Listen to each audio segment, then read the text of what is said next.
We're live. We're doing the thing. I'm not going to have a long lead in tonight. Just want to get to it. I'm a little beat, honestly. Yeah, let's put that away for the moment. I'm a little beat.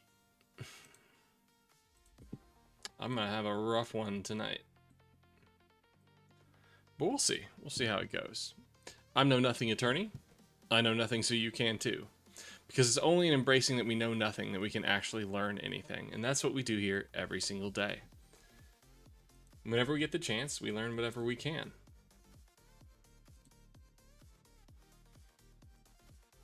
And that's just the usual for us. Last night, had a bunch of veterans in chat. Got to have some UCMJ discussion that I don't normally get to have. Got to have some 2A discussion that I'm not unprepared for, but that we don't normally get to have in here. That was nice. Got to preach the gospel of the Article 5 Constitutional Convention a little bit. Explain that, I mean, at least from my point of view, using constitutional methods to put down a tyrannical government is a lot more functional and dependable than depending on a Second Amendment right that was not designed to give you an individual right to bear arms. That's not what that's for. And I think even in modern day, it's more clear that that is not a legitimate purpose of that amendment. You can't fight off a tyrannical government just because you have arms. It is better to have legal tools in place to strip power from those that claim it. Because what are you going to do?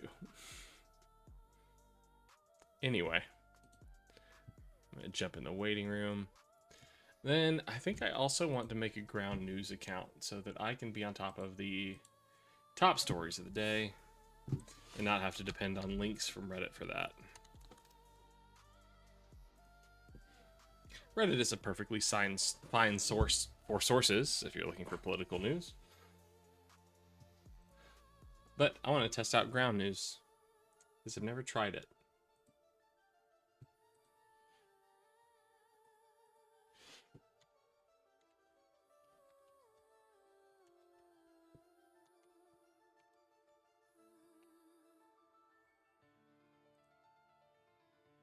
Maddie, good evening. How are you?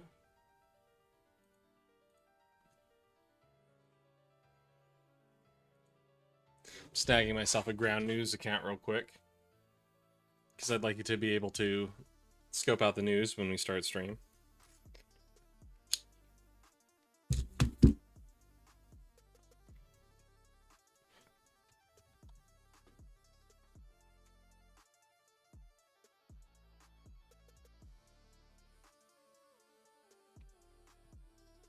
Music's probably a little low. Pull that up a little bit. Happy birthday, Maddie. The 26th or the 27th? Where are we at?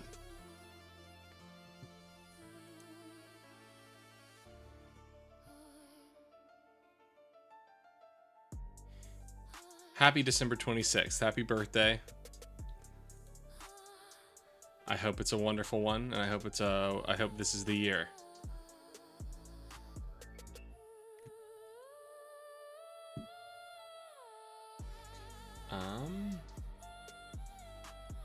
Vantage versus premium.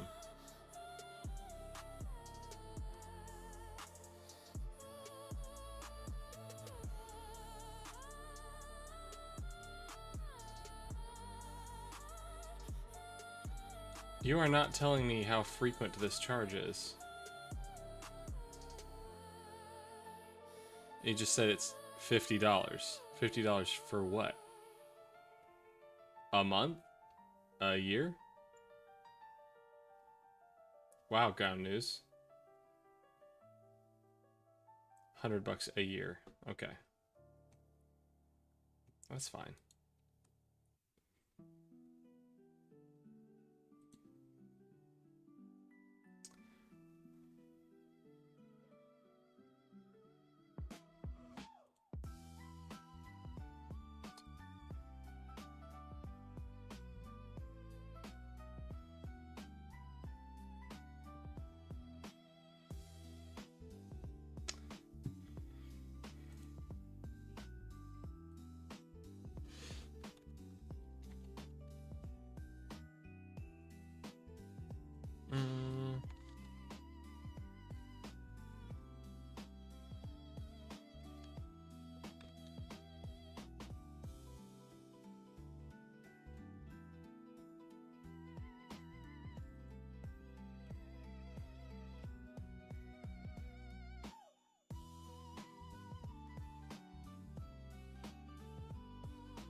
women's rights, workers' rights.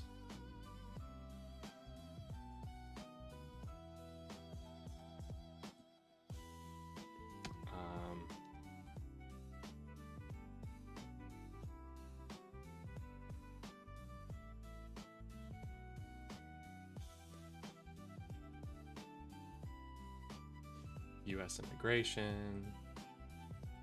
Sure. Actually went to a bougie bar and had a really nice mocktail. Hey, nice.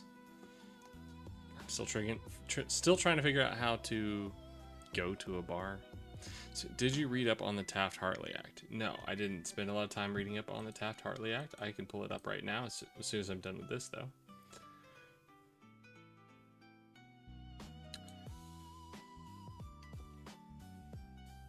Still trying to do the holidays thing. International, I guess. Too many interests. Oh, I'm sorry. I have too many interests.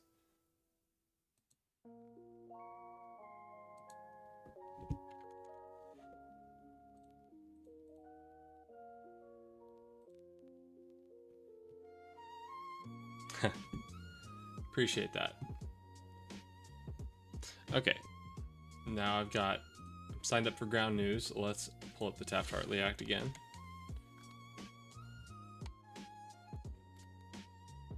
What'd you drink tonight?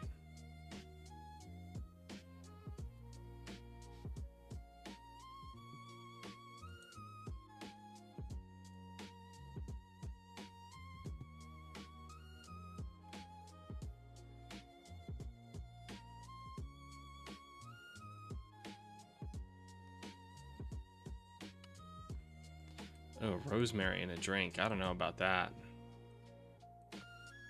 That doesn't do it for me.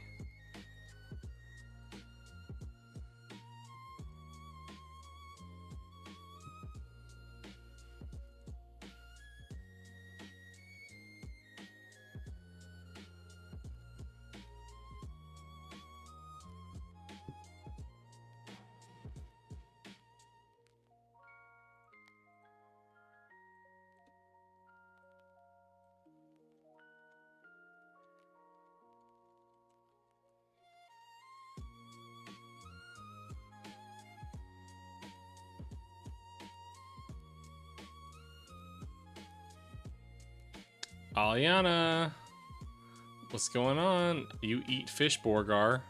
Salmon Borgar?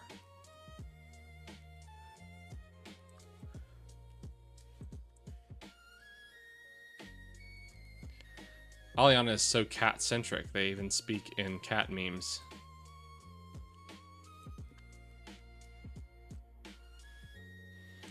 Okay.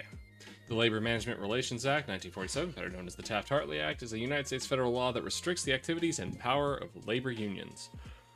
Let me put on my audiobook voice rather than my speed through it quickly voice, in case people want Wikipedia pages read to them over Twitch. It was enacted by the 80th United States Congress over the veto of President Harry S. Truman, becoming law on June 23, 1947. The Taft-Hartley Act was introduced in the aftermath of a major strike wave in 1945 and 1946. Though it was enacted by the Republican-controlled 80th Congress, the law received significant support from congressional Democrats, many of whom joined with their Republican colleagues in voting to override Truman's veto. The act continued to generate opposition after Truman left office, but it remains in effect. The Taft-Hartley Act amended the 1935 National Labor Relations Act, adding new restrictions on union actions and designating new union-specific unfair labor practices.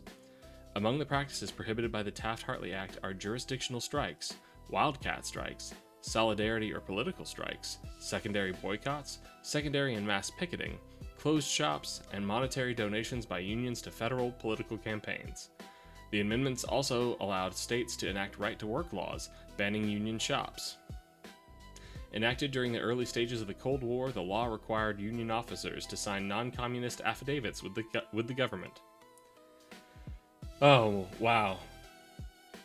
That last bit is fun. Man, right-to-work laws, huh? This is where those came from? let's learn a little bit more about some terms we're unfamiliar with.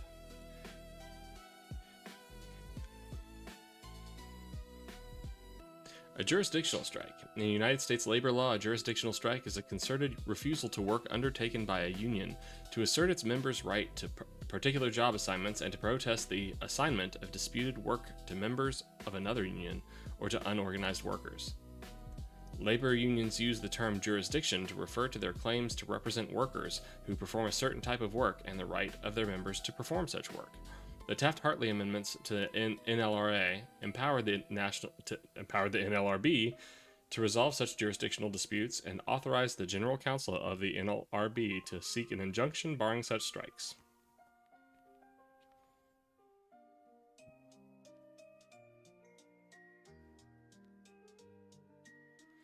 So, the right for the union to shut down work because they claim right to the work that is being doled out.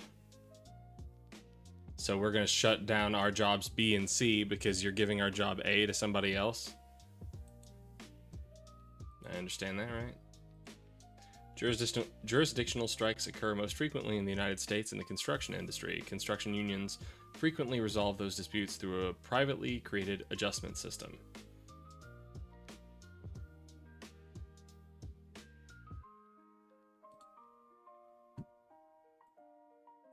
Wildcat strikes.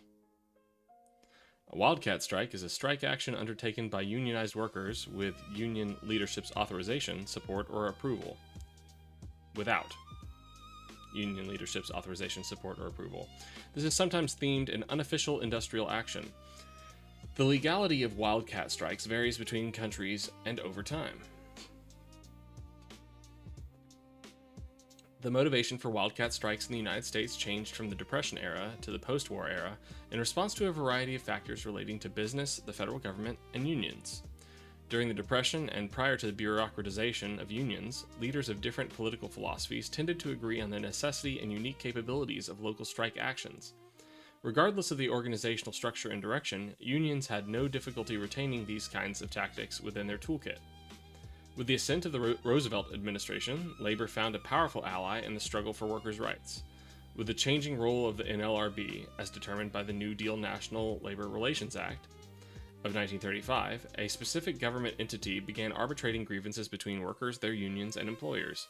This represented a significant shift in governmental intervention in labor struggles. The United States' entry into World War II marked a critical shift in the role of unions in strike actions. The alliance between unions and Roosevelt's federal government meant that major unions like the Congress of Industrial Organization and the American Federation of Labor made an oath against striking for the war's duration in order to prevent disruption of wartime production, a show of labor's willingness to patriotically cooperate. However, both support and anxiety around this decision could be found within union leadership. Operating without a weapon to use when issues might go unresolved, and knowing that unions had voluntarily surrendered the weapon, posed a major threat to organizing labor during the war. Another concern that union leadership had was with its communist members and other firebrands, as potentially inviting harsh repercussions from unity-minded politicians could underscore the inadequate strength of the labor movement to follow through on endangering production. Additionally, the political climate of wartime America and post-war America favored a bureaucratic union culture that adhered to an orthodoxy of institutional reform around relatively narrow objectives.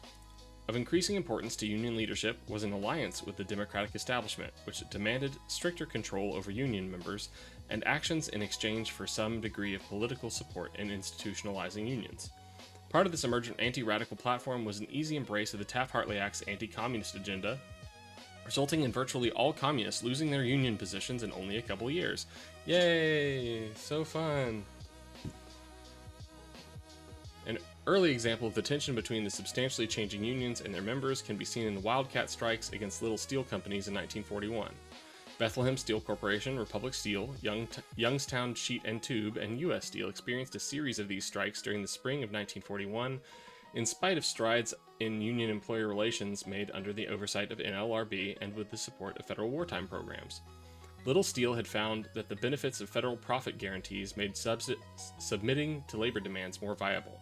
However, many of these springtime strikers had held grievances with their own unions for an over-cooperative wartime attitude that placed greater value on New Deal institutions and programs than on disruptive actions to secure local concessions.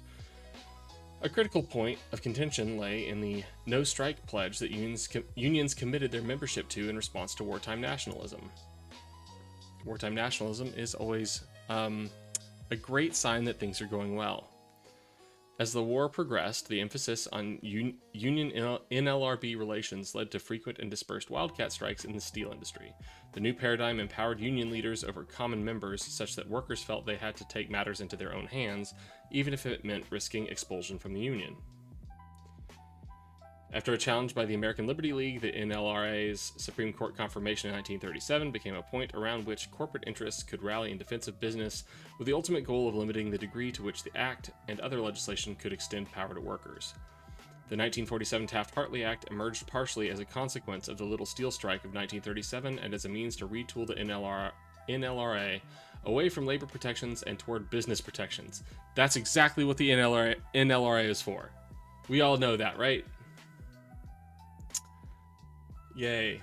The earlier Smith Bill of 1940 was used as a basis for reducing the culpability of companies in slow or non-resolving conflicts with labor, delegitimizing labor's right to strike without risking employment, and for placing greater responsibility on unions for the actions of their members.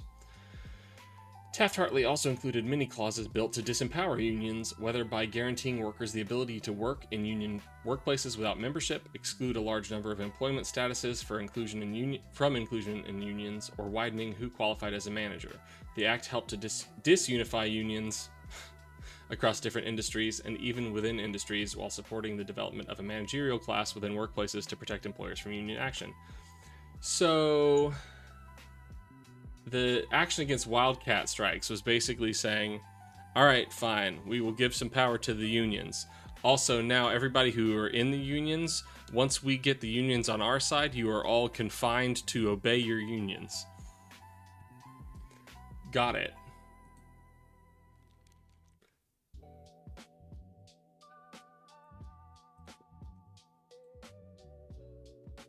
General strikes.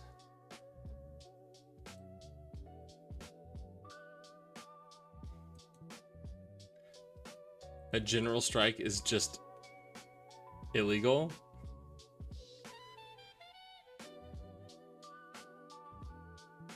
How can you make a general strike illegal?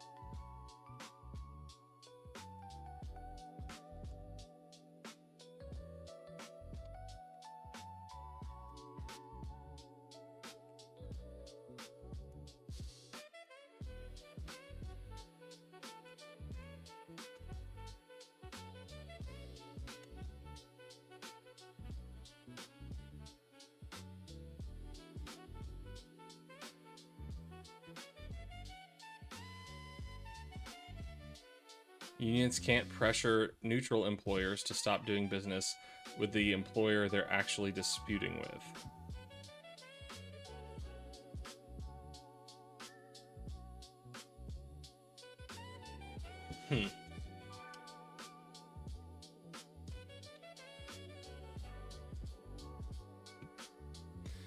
Can't require employers to hire only union members.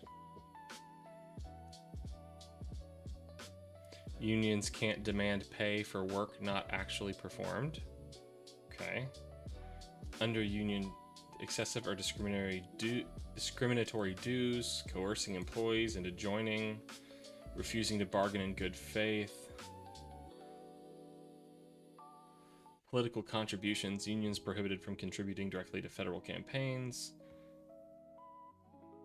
Communist affidavit, 80-day cooling off period. President can seek injunction to halt strikes that imperil national health or safety. Union financial disclosures.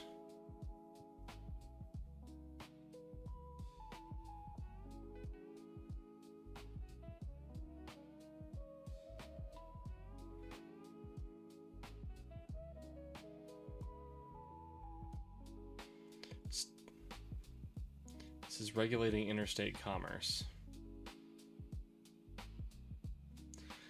The Wagner Act gave workers rights to organize and bargain collectively, restricting employer interference. Taft-Hartley's theory was symmetry. If employers can commit unfair labor practices, so can unions. What? You has a new girlfriend? As of today? What was the pivot? What happened? Congratulations. I'm proud of you.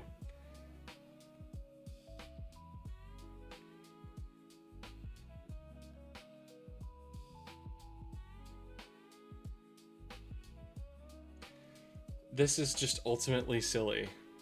If employers can commit unfair labor practices, so can unions.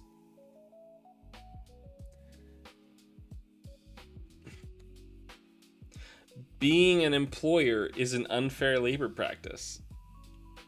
What do you mean? What do you mean? God.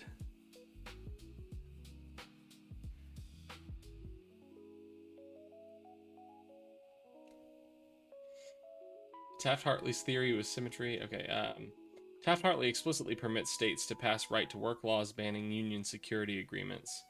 This is a federalism carve-out. Congress could have preempted states entirely, but chose not to.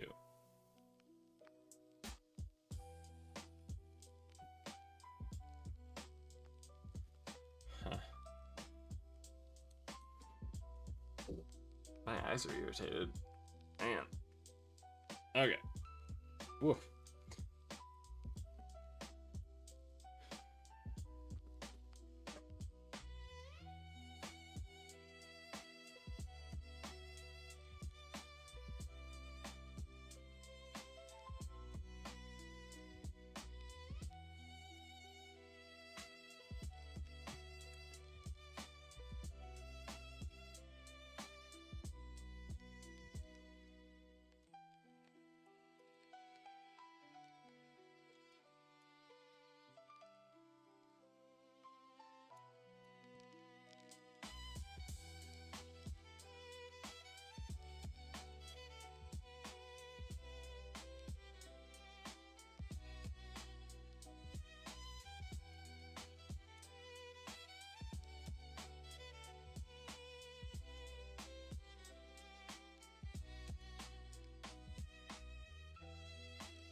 Hmm.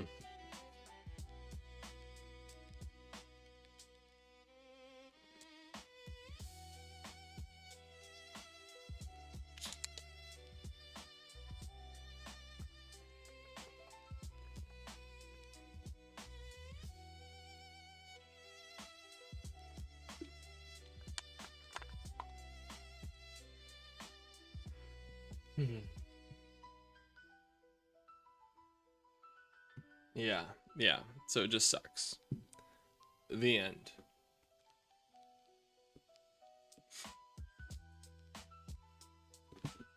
Um.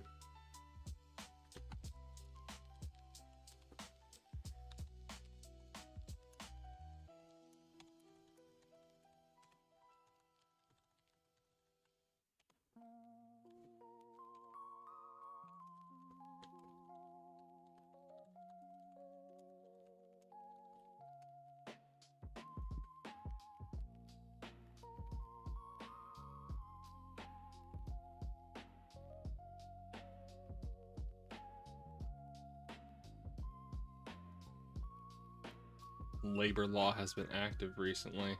In what direction?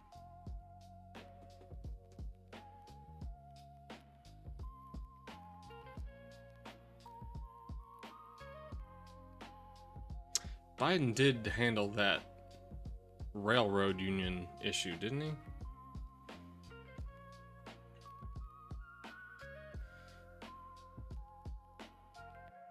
What's still on the books? Amendments authorize individual states to outlaw union security clauses entirely. Right to work laws. Currently about 27 states have right to work laws.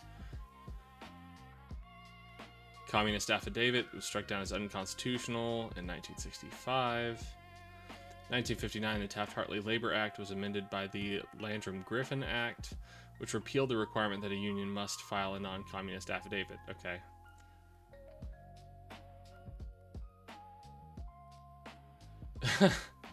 The statutory text of the Taft-Hartley Act is stable. Enforcement is a rolling dumpster fire. On January 27th, 2025, President terminated Biden appointee Abruzzo from her role as the board's general counsel, and on February 3rd appointed William Cowan to serve as acting general counsel. That same day, the president fired Gwen Wilcox from her position as a member of the board. The firing of Wilcox left the board without a quorum. On February 14th, 2025, the Trump administration started its makeover of existing NLRB policies by rescinding several Biden-era general counsel memoranda. The practical effect, it is no longer NLRB policy that non-compete agreements violate the NLRA. And regional offices pursuing unfair label practice charges are likely to limit remedies to back pay and reinstatement. The current NLRB is hamstrung because it has only 2 members after President Trump fired Democratic member Gwen Wilcox. This is probably outdated. Under a 2010 U.S. Supreme Court decision, the NLRB is not authorized to decide cases when less than 3 members participate.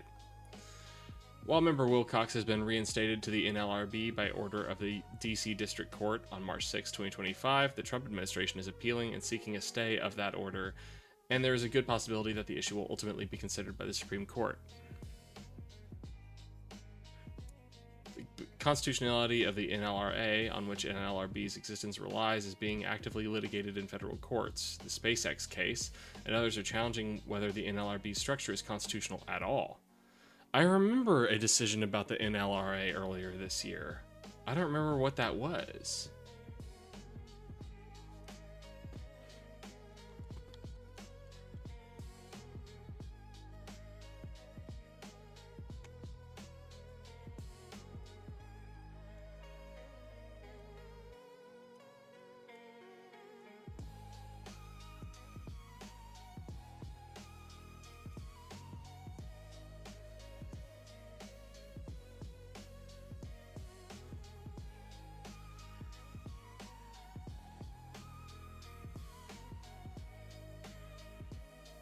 Maybe I'm just wrong. Maybe that was during the Biden administration.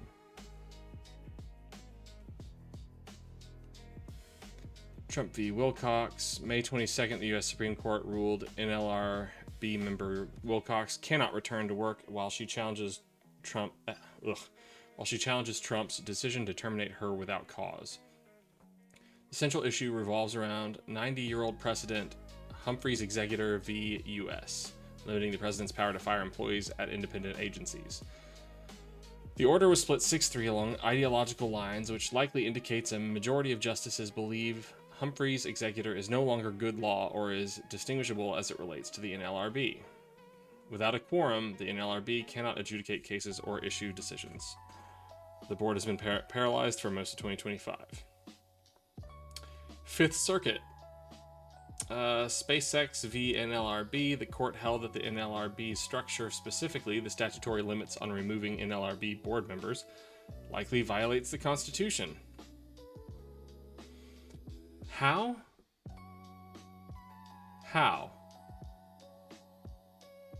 The Fifth Circuit's approach was consistent with the D.C. Circuit's December 5th, 2025 decision, which held that board job removal protections were unconstitutional because they violated Article 2.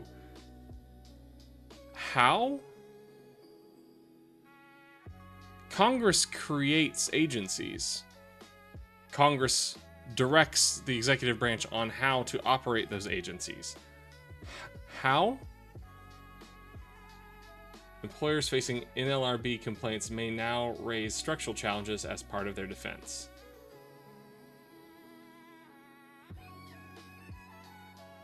On March 24th, 2025, the Supreme Court declined to review a Ninth Circuit decision that provided an opportunity to clarify how its landmark decision in Loper Bright Enterprises v. Raimondo affects the degree of deference federal courts shall afford the NLRB when the board interprets the NLRA. The D.C. Circuit held that board decisions continue to warrant a very high degree of deference, post Loper Bright. The very next month, the Sixth Circuit held that it would not defer to the NLRB's interpretation of the NLRA but exercise independent judgment. God, I hate conservative courts so much. Most activist judges in existence.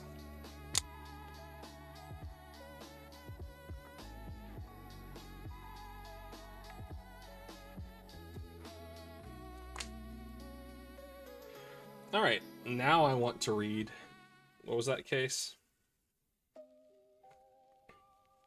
Trump v. Wilcox.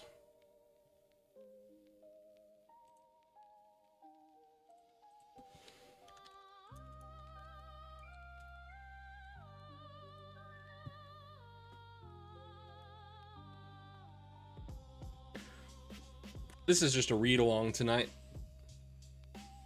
If y'all are here, I hope you are just enjoying the soothing, dulcet tones of Know Nothing Attorney, just reading off Wikipedia and Claude and a Supreme Court judicial opinion.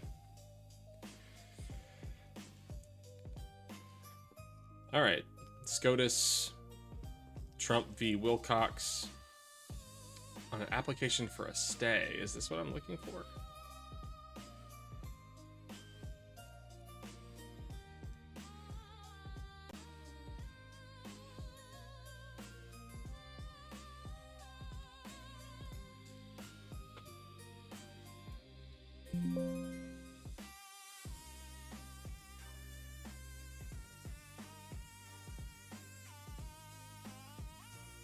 Yeah, it's an order.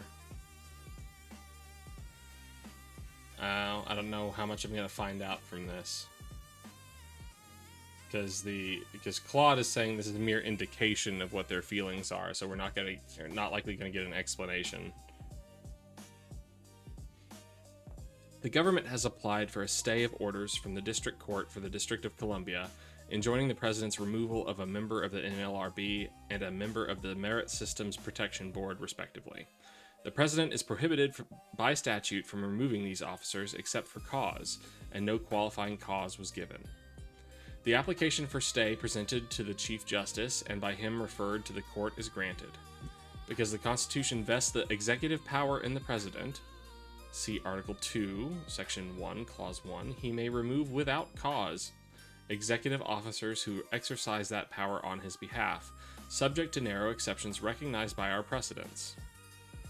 The stay reflects our judgment that the government is likely to show that both the NLRB and MSPB exercise considerable executive power.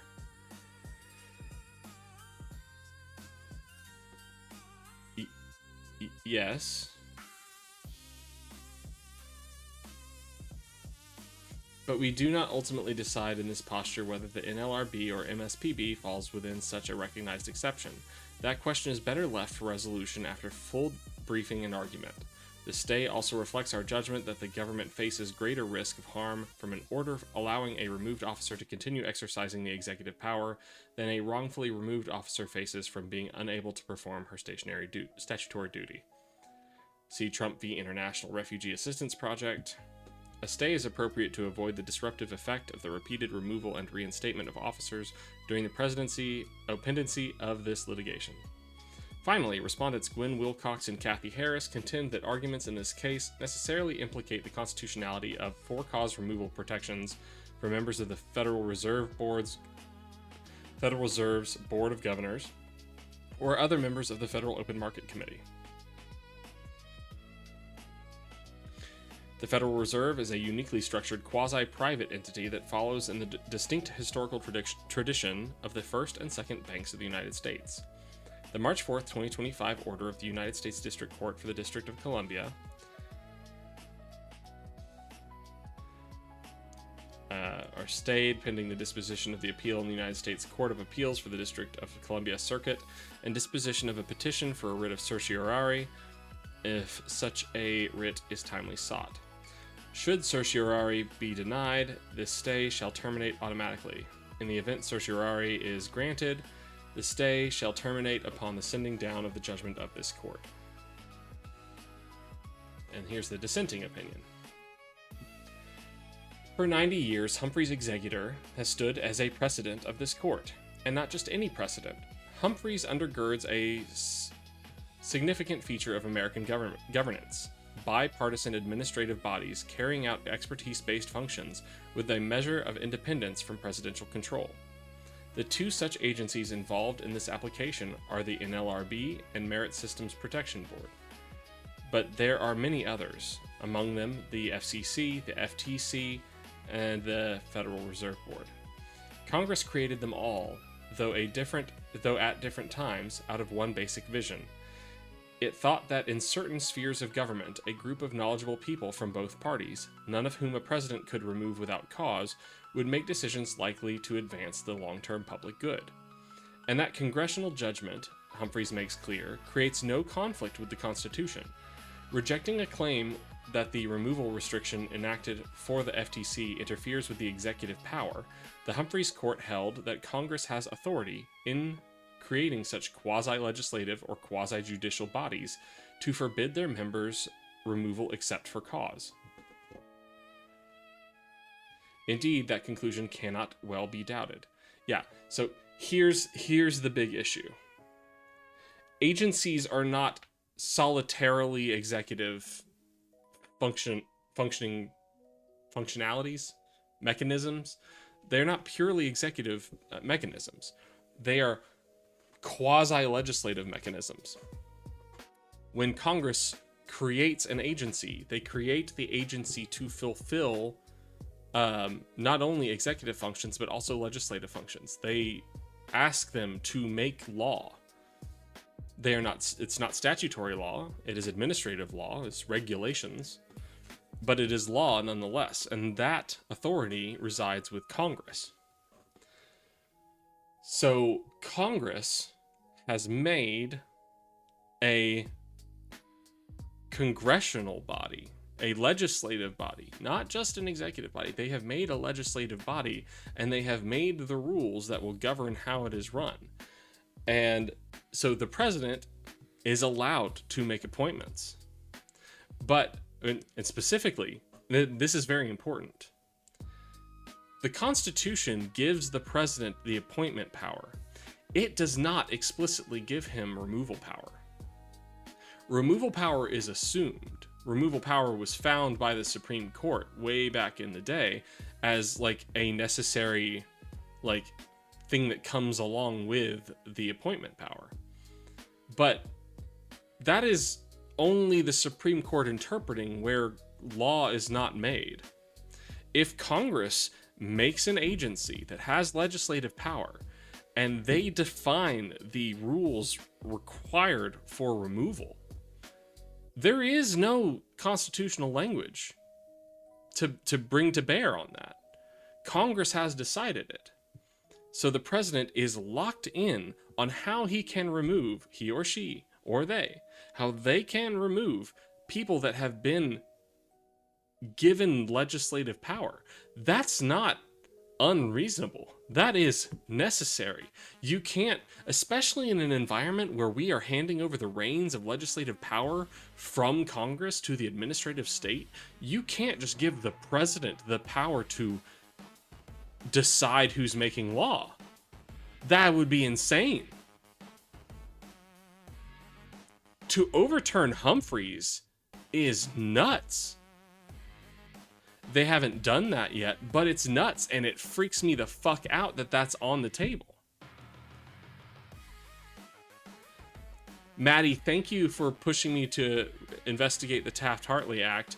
I have, from the Taft-Hartley Act, found something that I am much more invested in and upset by. I am upset by the Taft-Hartley Act, but that has kind of been the entirety of my existence since the day I was born. But this is new. This is freaky. This I hate.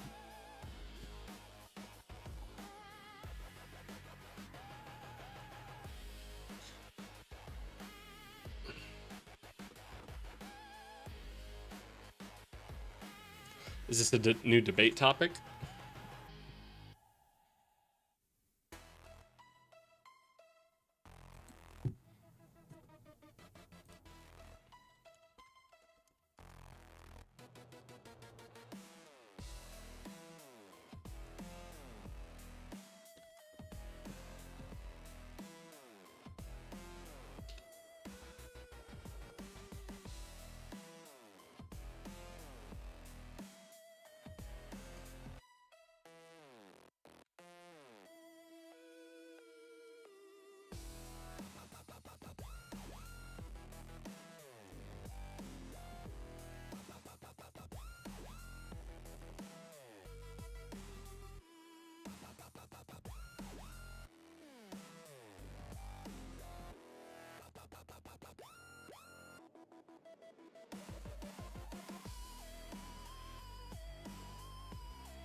Removal power isn't in the Constitution. You're right. The text doesn't grant it. What the Constitution says, Article 2, Section 2, President shall nominate and by and with the advice and consent of the Senate shall appoint principal officers.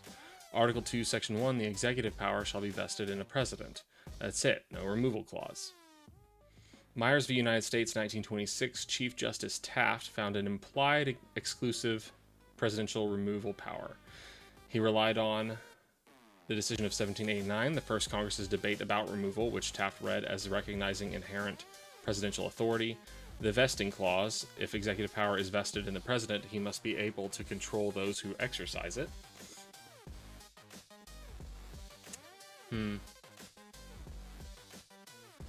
And what about somebody... Right, exactly. It was about a postmaster. It was a purely executive officer, not one who also held legislative power. Right. Humphrey's executor's distinction. 9 years later, the court distinguished Myers. FTC commissioners weren't purely executive. They were quasi-legislative and quasi-judicial. Right, that was another function. The administrative state performs all functions of government. Congress created them to be independent of presidential control. The court said Congress could limit removal to inefficiency, neglect of duty, or malfeasance in office for officers exercising these mixed functions. The logic: if Congress can create the office, define its powers, and make it quasi-legislative, Congress can protect it from at-will removal. The president's removal power, implied, not textual, doesn't override Congress's Article 1 power to structure agencies.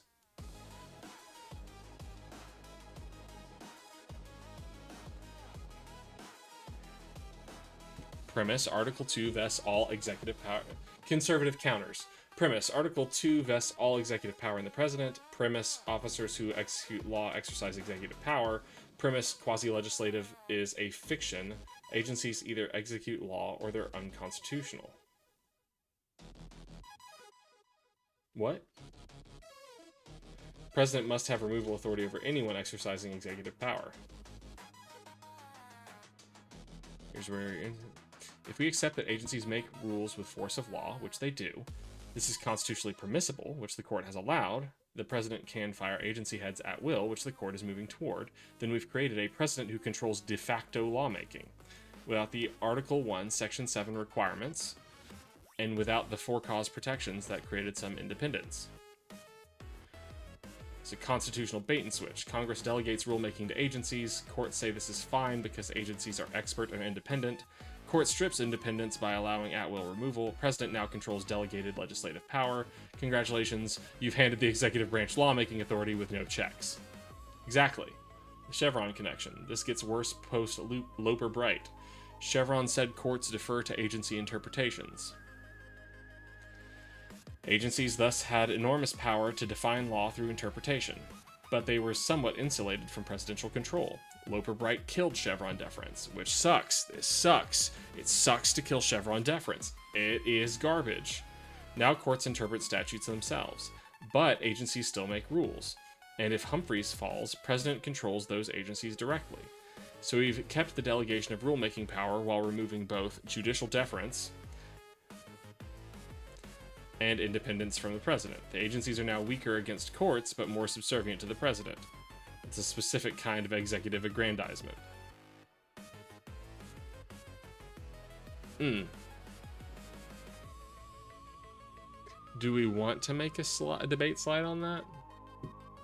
Is there a way to make it appealing as a debate topic?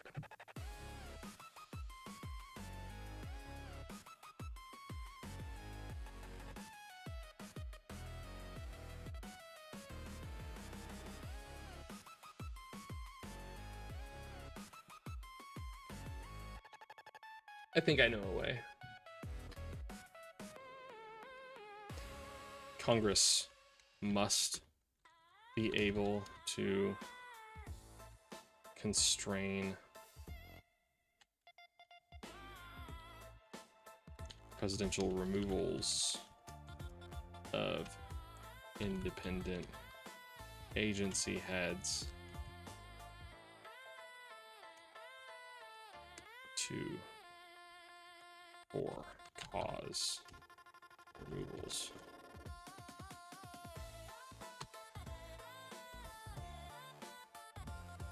must be able to apply for cause restraints.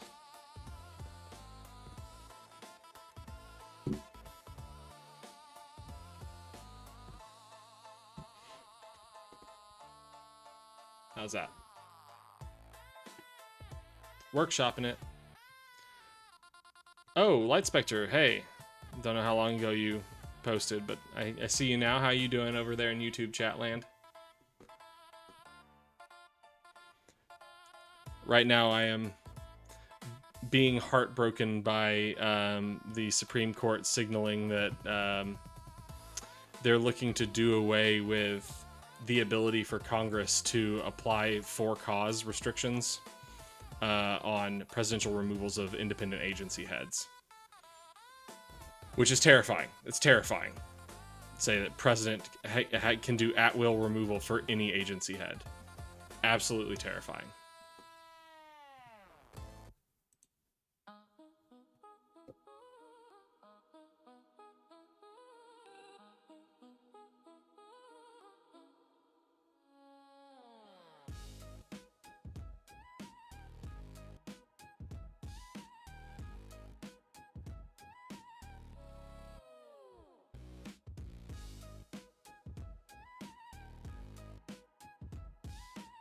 If agencies can make rules with the force of law, the president cannot have at-will removal. I like that framing. That's good framing. PB Cups. Yesterday's live stream hit my recommended tonight. Gave it a chance and related strongly with the neglected CPTSD and feeling otherish. Keep it growing. Hey man, the intent of the channel isn't to be like a mental wellness channel, but that's like where I've been at for the past 3 years. So I'm happy to discuss whatever you want to discuss when it comes to like trauma recovery or whatever. I'm here to support you. I'm here to support everybody. I'm here to be proud of everybody too. Yoshi, I don't have it as a rule, but I would appreciate us speaking in English so I can be sure that I know what my chat is saying.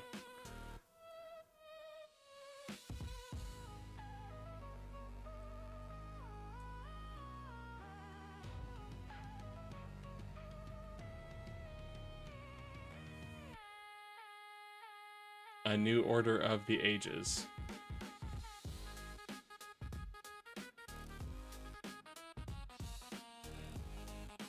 Okay. What is the goal of? No, haven't ever analyzed Novus Ordo Seclorum.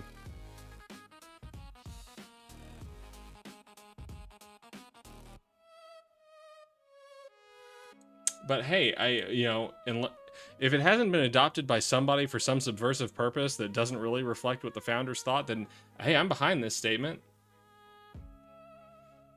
It's pretty rad.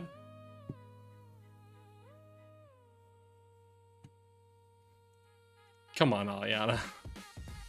So your girlfriend told you she'd marry you once she was free of her job and had her goal accomplished of getting a house of her own in her home country. You told her you'll buy you that house this July. Wish you luck. You have $14,000 to play with and need to make $500,000 by July. Strategy, land development in foreign countries, and long-term holds of various assets. My guy, didn't you just say this is a new girlfriend?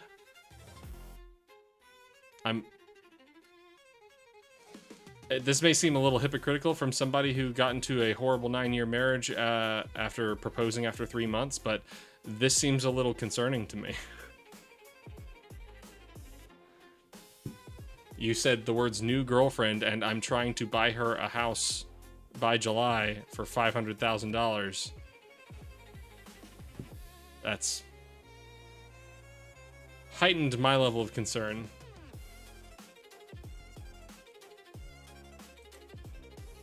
Okay, let's make a new debate slide. What was the framing I liked? If agencies can make rules with the force of law, the president cannot have at-will removal power over their heads.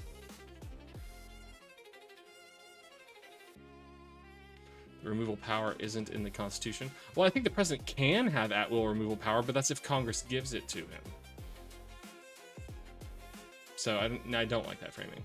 The removal power isn't in the Constitution. Congress can limit what the court invented. For-cause removal protections aren't a limit on executive power. They're a condition of delegated legislative power. See, that's just too explanatory. No, I don't like any of these. I'm gonna go with this one.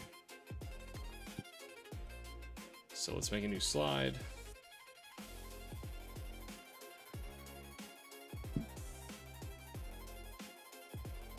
Hey, come on. Why isn't my right click working?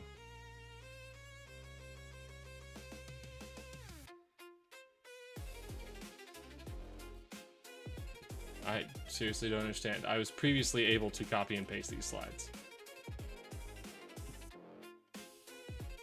Or duplicate them at least.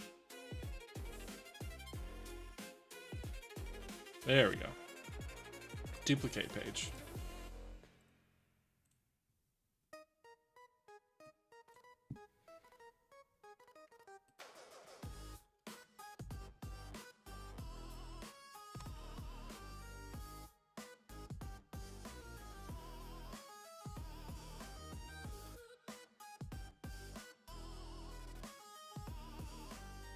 Where's the center? There we go.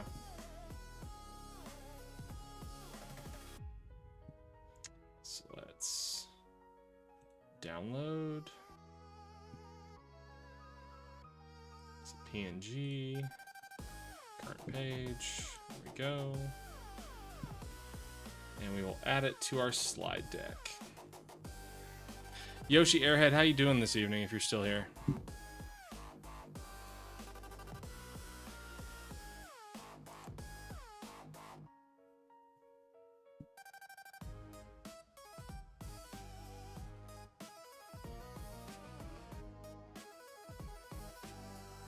This will be slide 54.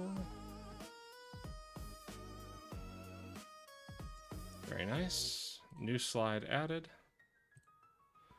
Okay. Well, Maddie, I'm ready to move on from the Trump-Hartley Act. I'm upset enough now. So let's move on to something else. Going back to our video 2 research.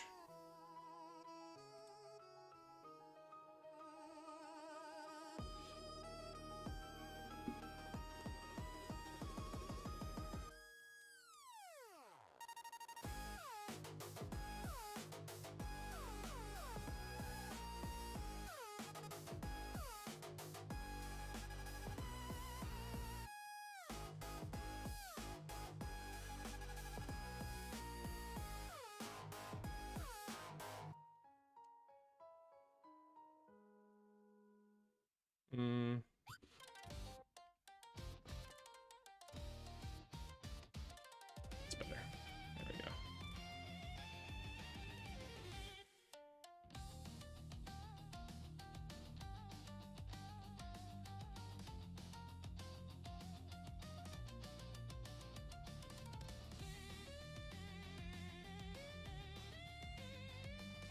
go. Okay, back to it.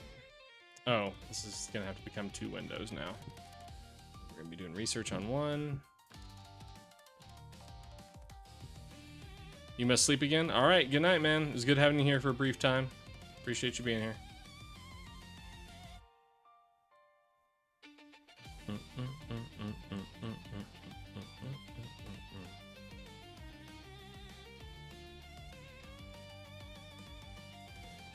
And I will say that I'm still sitting here thinking on Claire Obscure after I beat it a couple days ago.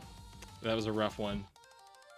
It's a rough one. Oh, I also watched the most recent episodes of Stranger Things.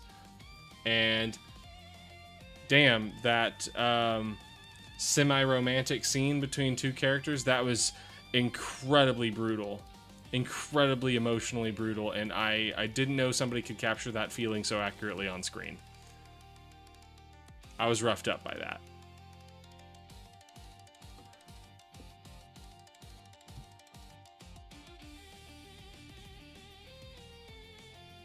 Hope somebody out there knows what I'm talking about. Surely people out there still watch Stranger Things.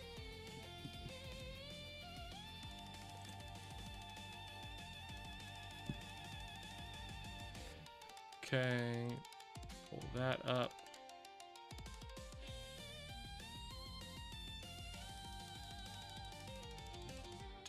Dun, dun, dun. Don't need that.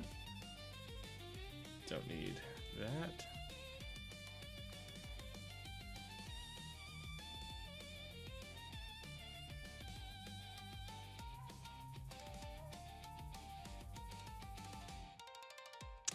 Probably need to zoom out on that document a little bit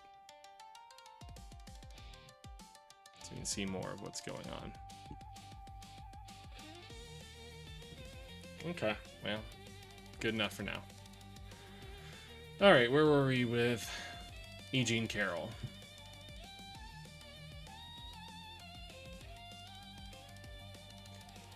One of the discovery disputes was over Trump's DNA.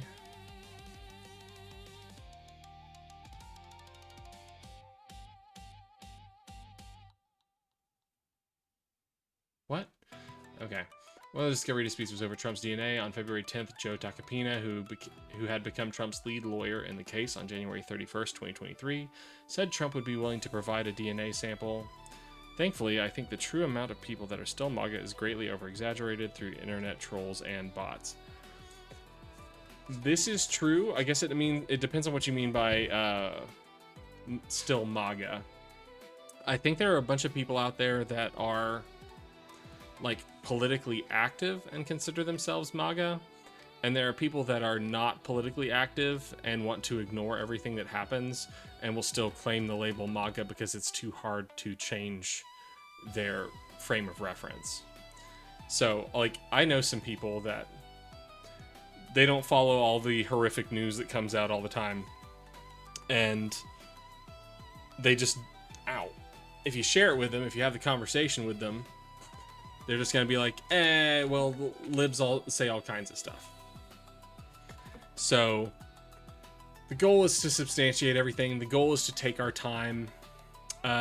Yoshi, you're new. I have a MAGA coworker that I spent like a while talking to her about gender and sex and explaining the differences. And I mean, getting even down into there's a difference between like gender identity and gender expression, and having to explain all these different layers to her and how they don't always line up the way people expect them to typically. And finally, she got to the point where she was like, okay, I get it. I actually get it. I understand why people are upset about the gender issue. I just wish the people on the left would take the time to just explain it, which is infuriating because I don't think that that's the issue. I don't think that there's a lack of people explaining. I do think there is a lack of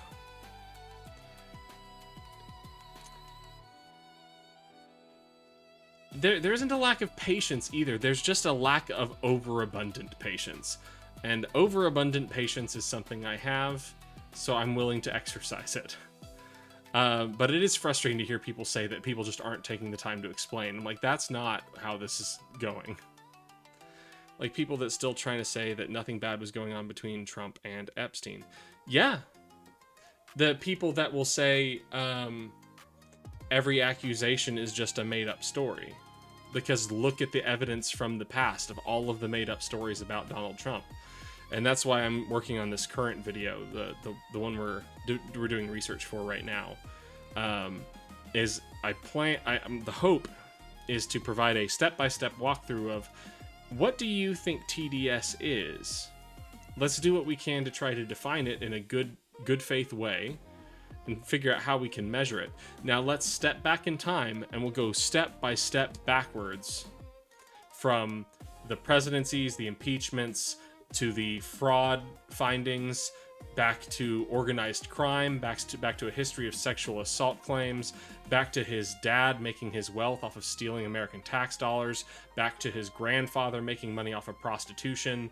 Like, how far back do we have to go to find where they started being treated unfairly and where people started making outrageous claims about them? How far back do we have to go for that?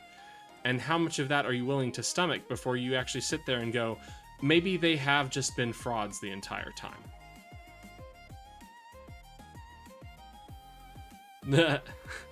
Stupid little... Have you Are you saying that having seen my only debate content?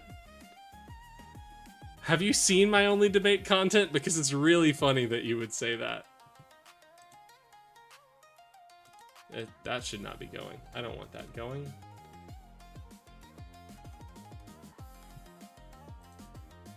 Let's find...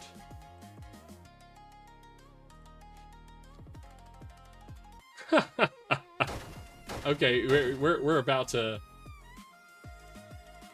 I want this. There we go. Pretty soon I'm going to get to the point where I'm sharing this video on my own stream too often, but I do just still enjoy it so much that I'm not ashamed to share it again. It's 3 minutes and it's just so entertaining. So we're going to throw it up here real quick. Hello? Why didn't that work? There we go. This appears to just be a picture. Oh my god.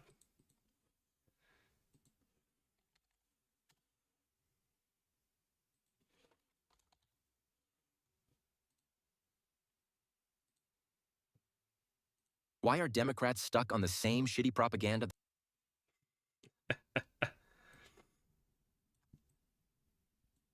All right.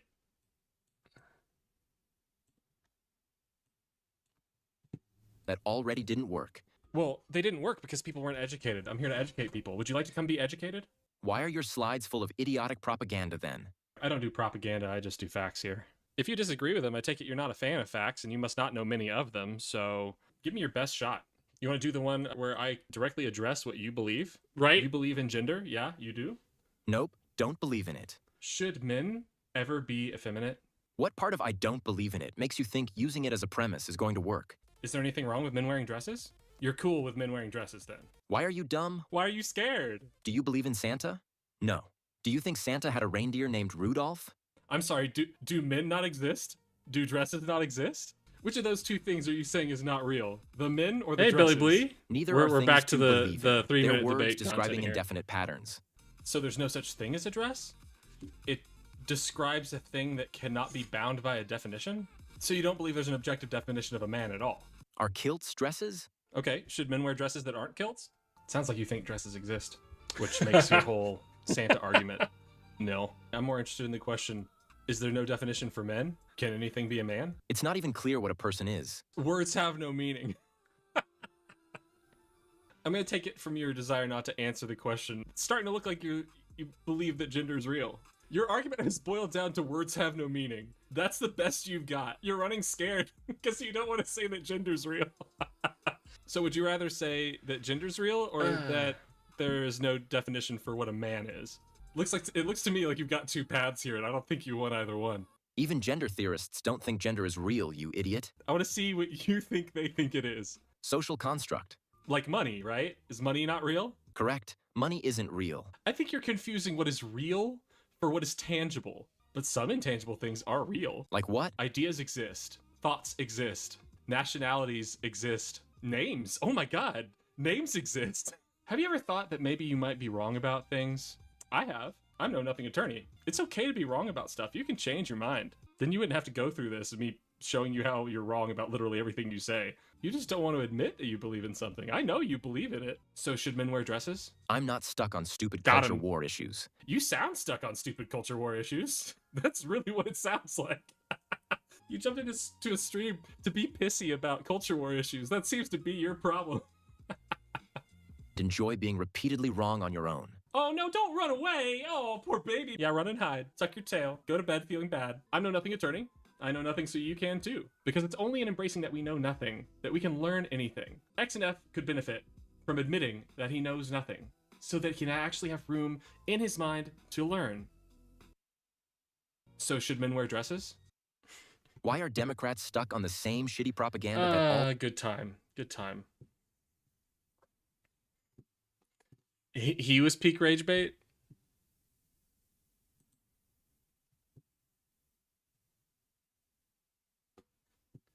I've attracted media attention. What does that mean? What media attention have I attracted?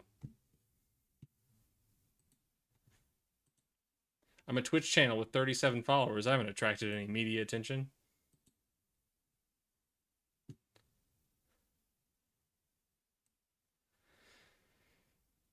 Okay. Joe Tacopina said Trump would be willing to provide a DNA sample, though the discovery period had ended after 3 years of Carroll's lawyers requesting such a sample. Further, Tacopina stipulated that an appendix from Carroll's report must first be proffered and that Trump's DNA would be submitted only to be compared to the material on the dress. Carroll's lawyer asserted that the motion was a bad faith effort to taint the potential jury pool. I'm going to need more context to understand that. On February 15th, Judge Kaplan dismissed Trump's offer as an out-of-line delay tactic.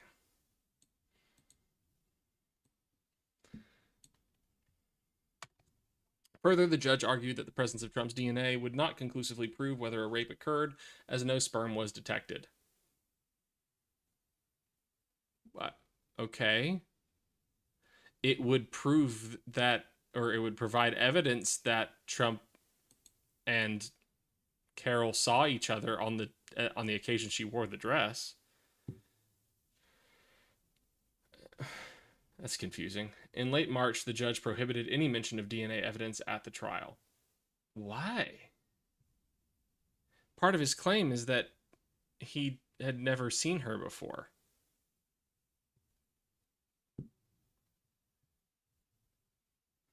I mean, I don't know, man. He got increasingly irate and then just ran. He could have stuck around and kept it going.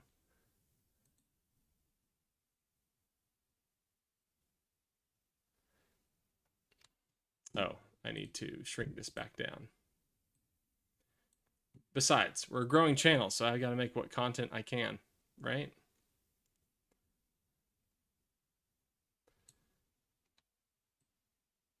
Nope, that's not what I want to do. I just want to do that.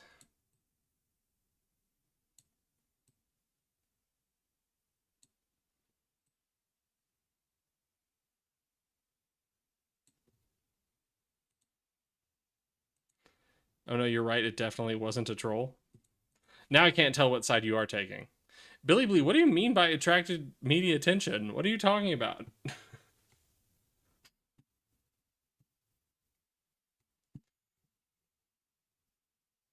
It's a quiet night in the Know Nothing Attorney chat. Last night we had a bunch of veterans who, according to themselves, were either drunk or high, and they didn't want to debate on like voice chat because they were drunk or high and they didn't want to get steamrolled.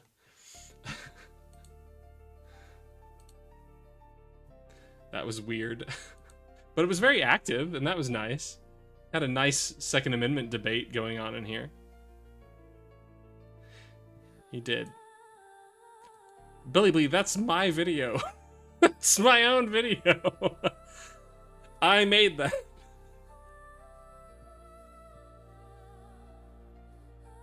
Where did my other window go? Hello? Hello? Yo, what is going on?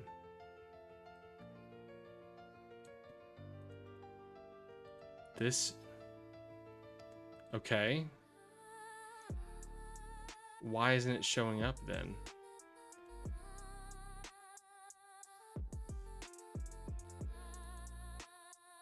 Hello, window capture 3. Where are you? There we go. Got it. Got it. Brought it back. We're back. We're back.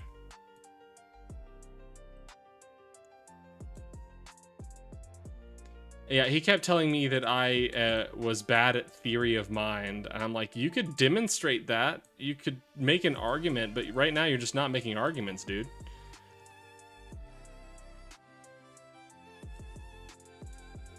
We are able to assess what it is you believe if you are willing to respond to questions.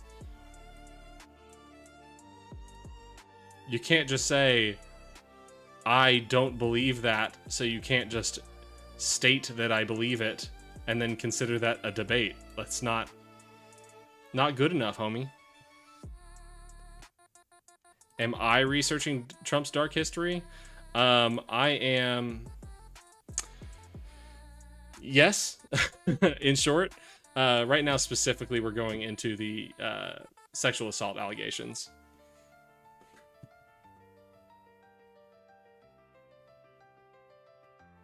No wonder he's kept a low profile these 2 weeks. Billy, who are you talking about? Me?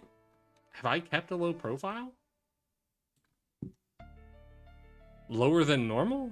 I mean, the channel's only growing. The channel's been up for like, what, 4 weeks now, and it's only growing. Okay. Oh, he's kept a low profile because I'm looking into him. That's clearly the case. Trump wants me dead. I know that. Pale Visitor. This is not your first time in here, but I don't recognize the name. Meow meow. Nyan nyan. A debate I'd love to hate is the government simply just incompetent, or are they purposefully degrading society for malicious purposes? Depends on whether we're talking about the left or the right, because I think you have identified the two sides there. You were the smile entity. The smile entity.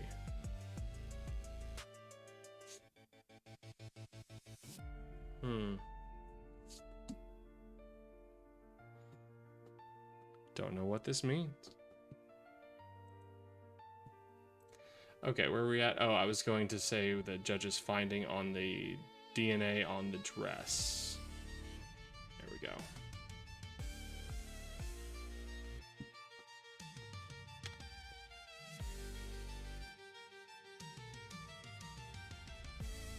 Genuinely fuck Trump. Genuinely metaphorically fuck Trump. Maddie, you've been gone a long time. Did you miss me getting upset? I wasn't specifically upset about the Taft-Hartley Act. I got upset about the order, the 6-3 order from the Supreme Court that was suggesting that it might be unconstitutional for Congress to put for-cause restrictions on presidential removals of agency heads. That got me very upset. Well, did you fall asleep to my channel, Maddie?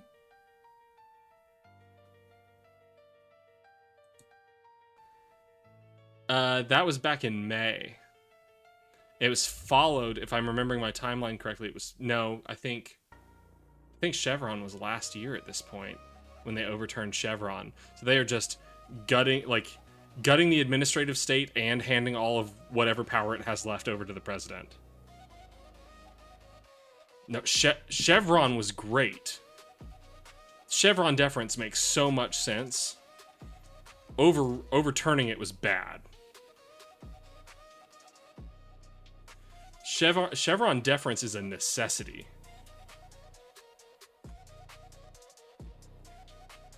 For our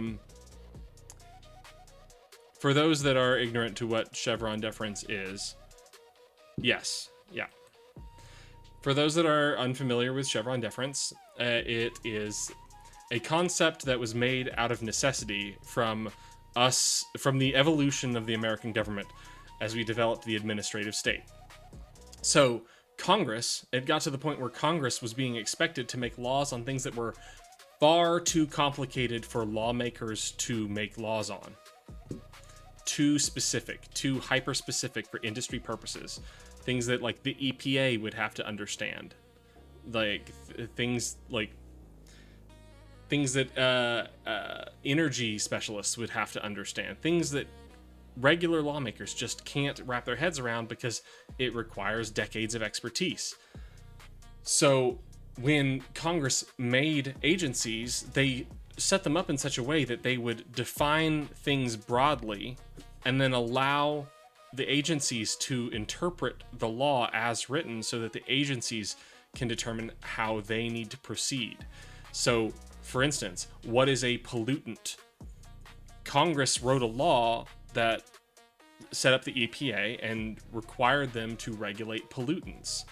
Problem is, Congress doesn't define what a pollutant is in the law that created the EPA.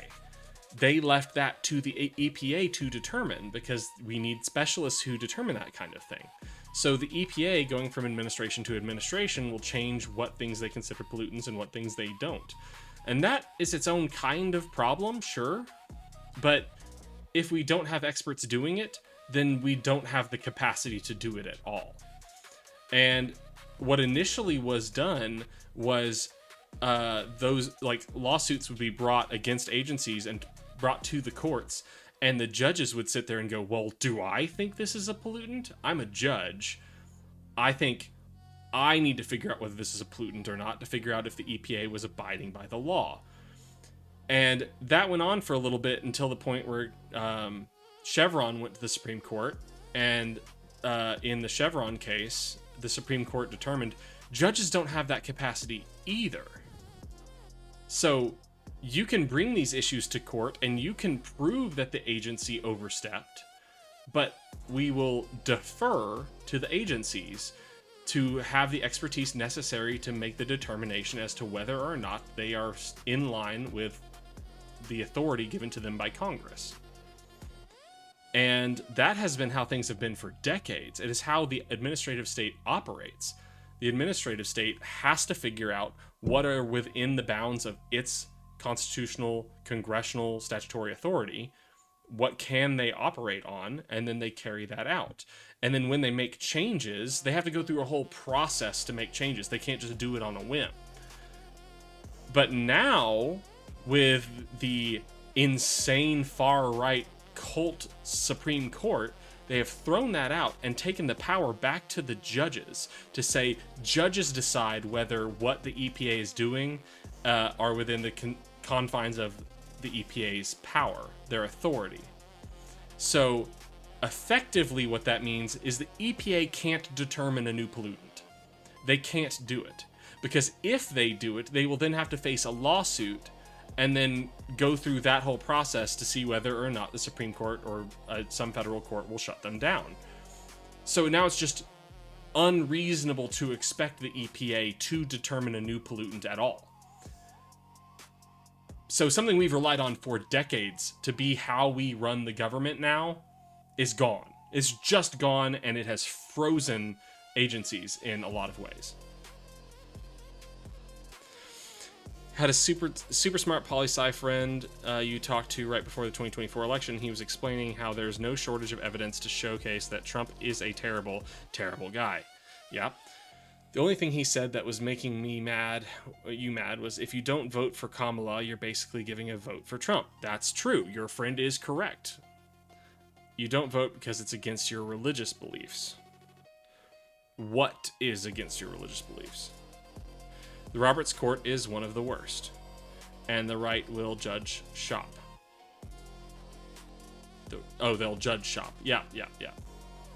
Find the best court to file in to shut down the agencies. Yeah. Man. Yoshi Airhead, I think the way most people fail to explain the idea of if you are not voting for one person, you are giving a vote to the other person. I think that is accurate, but I don't think most people explain it properly. Symbolically submitting to Caesar. But aren't you supposed to render unto Caesar what is Caesar's?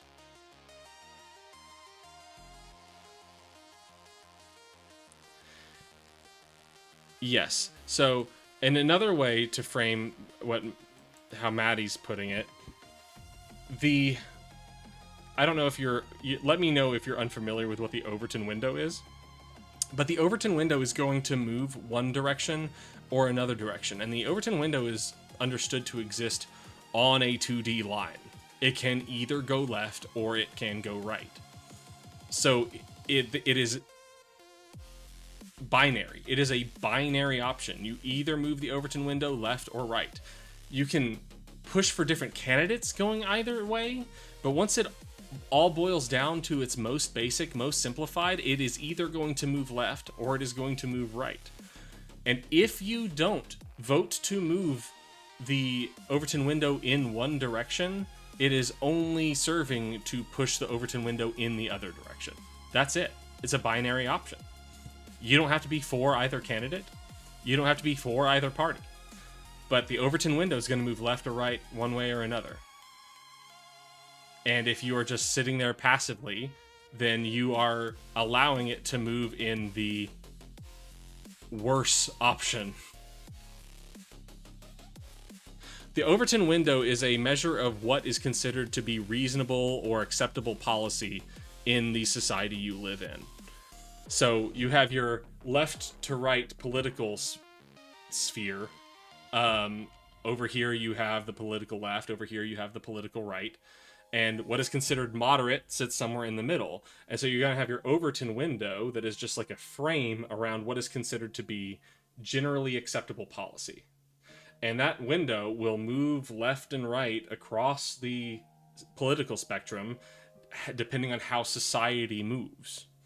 And if you are opposed to hierarchical systems that treat different groups disparately, then you need to move the Overton window to the left, because you can't abide by these systems that oppress people.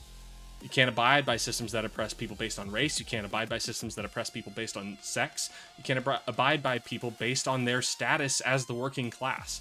All of those things are hierarchies that are adopted by the right as being proper. For one reason or another, they exist for a reason, and they are to be maintained. If you can't abide by those things, you need the Overton window to move left. And if you aren't actively moving it left, you are actively allowing it to stay to the right.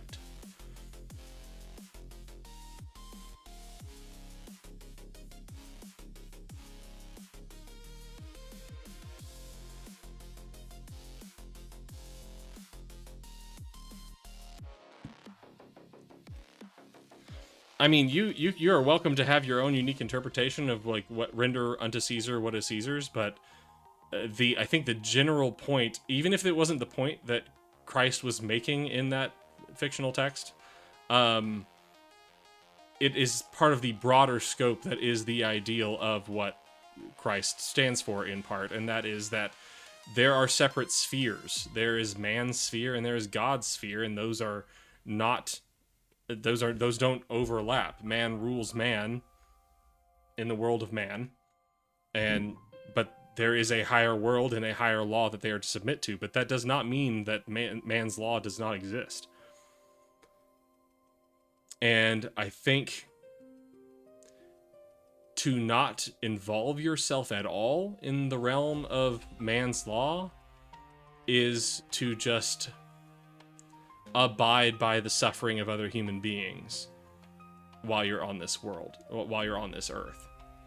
And I think that's just abdicating responsibility. Man is responsible for man's own actions no matter what belief system you believe in.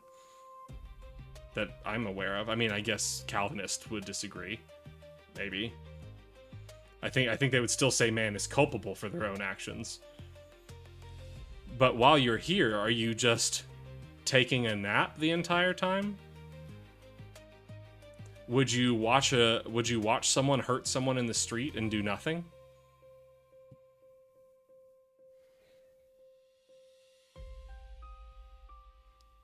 Yeah, I mean, I don't even know if like predeterminationists believe in like a lack of culpability.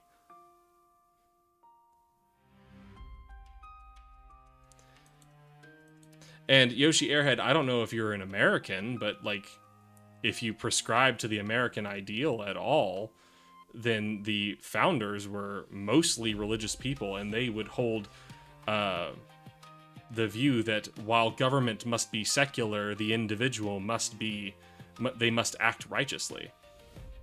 You have a duty to society. They believe that is part of the Christian ethic. I mean, they believe that's part of, like, the ethic of being a religious person one way or another.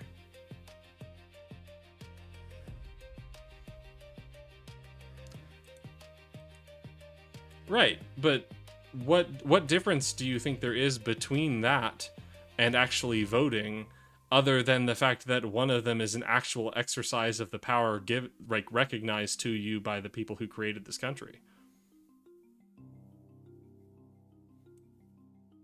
Like, I guess one is an exercise of a right, but one is an exercise of actual power.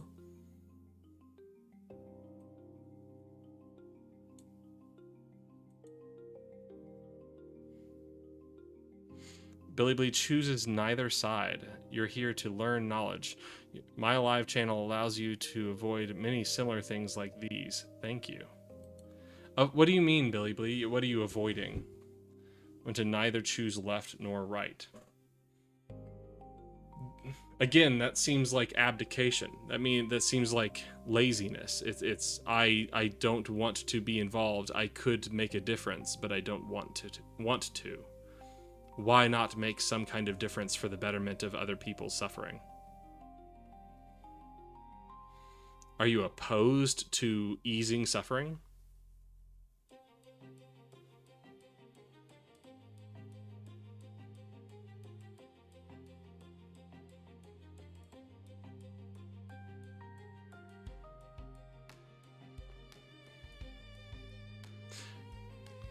Yoshi Airhead, what is your opinion on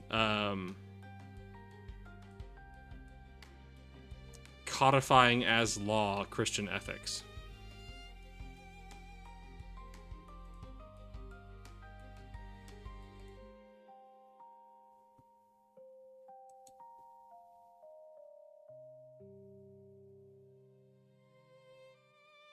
Such as, I don't know what your position on abortion is, but I know that is a big deal in the religious corner of the world.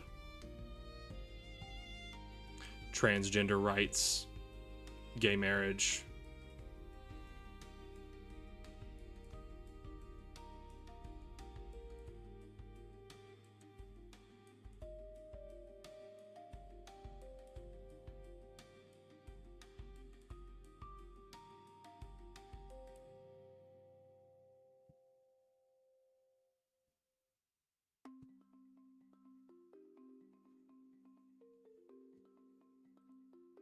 And Yoshi Airhead, I am not here to make anybody uncomfortable. If at any point you say that you don't want to have your positions analyzed, I'm totally fine with that. I just want to open a dialogue.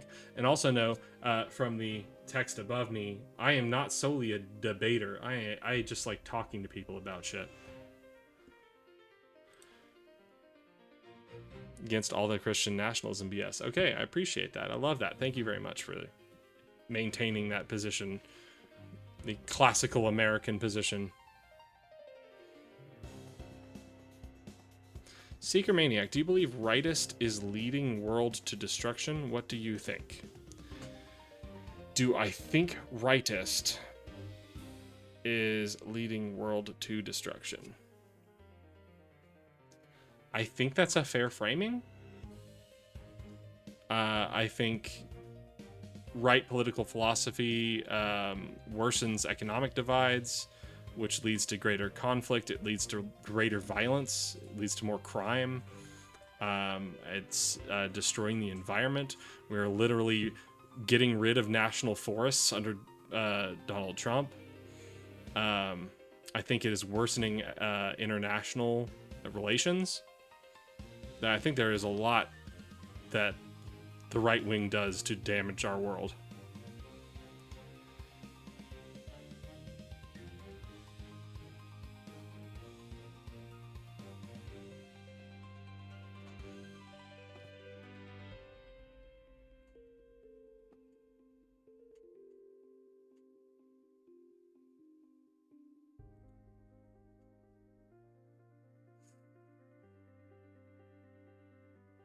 That's why we have a split between the two. Between the right and the left, Maddie? Yoshi, I don't tend to want to get into... despite how much I talked about like a thought exercise last night, like I don't tend to want to get into like picking apart people's religious positions. But one of the things that I want to do on this channel is examine epistemology. Do you have a defined epistemology? Have you determined how you determine what are true statements and what are false statements?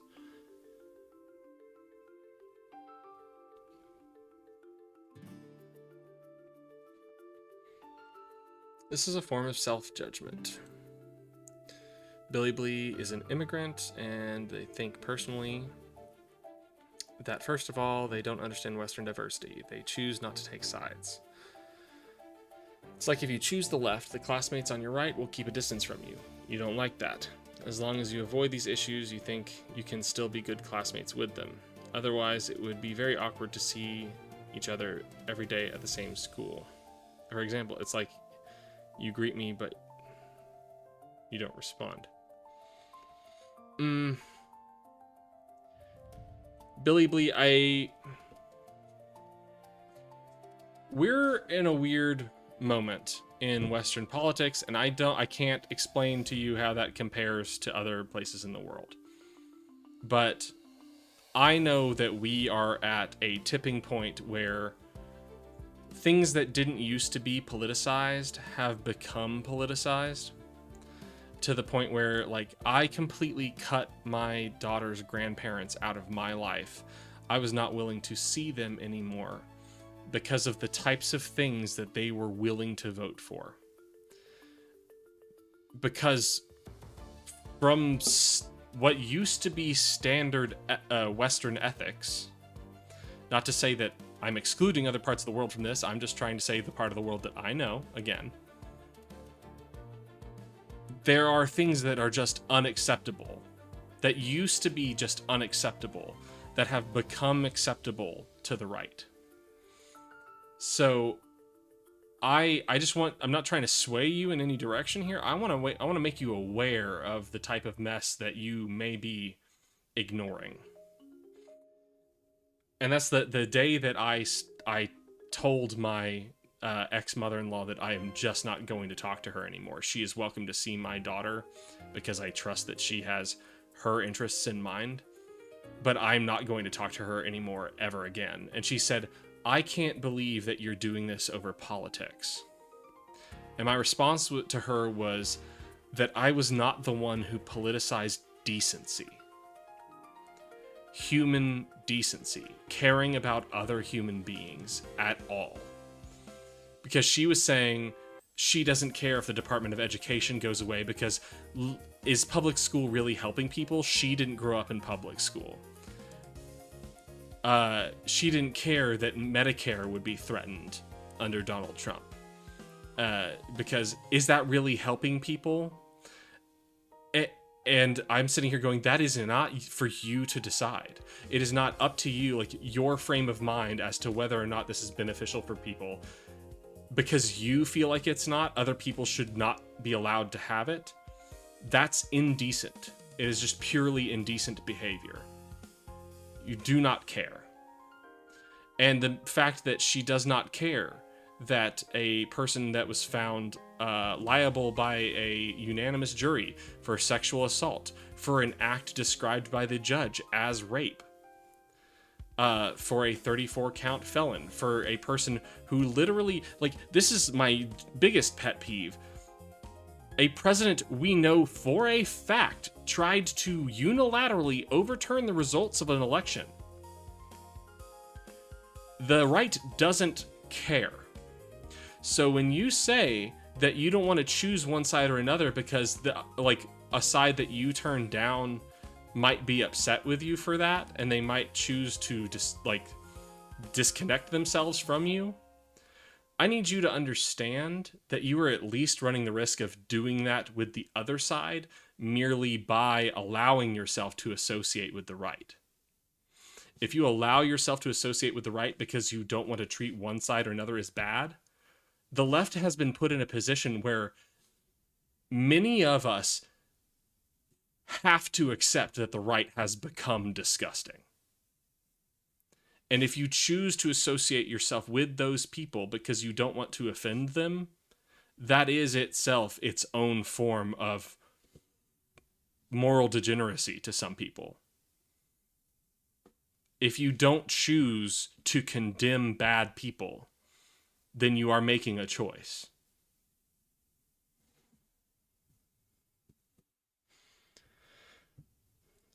Okay, Yoshi, I assume that official narratives are often incomplete or distorted, especially where power, religion, and history intersect, and I tried to uncover deeper continuity beneath surface explanations.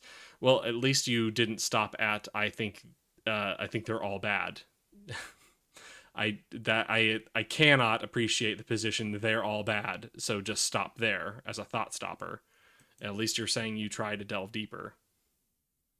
These issues were not a thing 10 years ago. That's right. They are still your parents. They're not my parents. They're my daughter's grandparents, but I would also cut my dad out. I have cut my dad out. He is a disgusting person for the way he thinks about other human beings. When it comes to my faith, obviously I can never know Christianity is the truth. That's why it's called faith. Right, but why do you rely on faith? You know other people don't do that. That's why I'm asking about your epistemology, how you determine what is true and what is false. Because if you subscribe to Christianity, then whatever is told to you in that lens, you are already predisposed to believe. You go, I have faith that this. I'm going to assume you don't remember every line in the Bible. But you are predisposed, I doubt you would disagree with me, you are predisposed to believe everything in the Bible. So if there were something that, at this moment, you would not agree with, and then somebody pointed out to you that it does say that in the Bible, then you would go, well, I guess I have to believe that. That's what I'm predisposed to accept. Does that not concern you?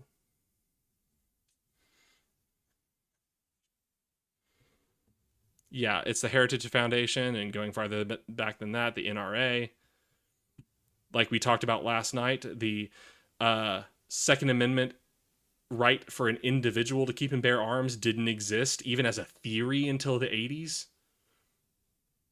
They just invented that. I don't understand why people like him, even after so much allegations against. Yeah, dude, it's all wrapped up in their own presuppositions that they don't want people to attack. They feel like an attack on Donald Trump is an attack on a whole bunch of other shit that they have wrapped up personally into their own identity, and it makes it scary.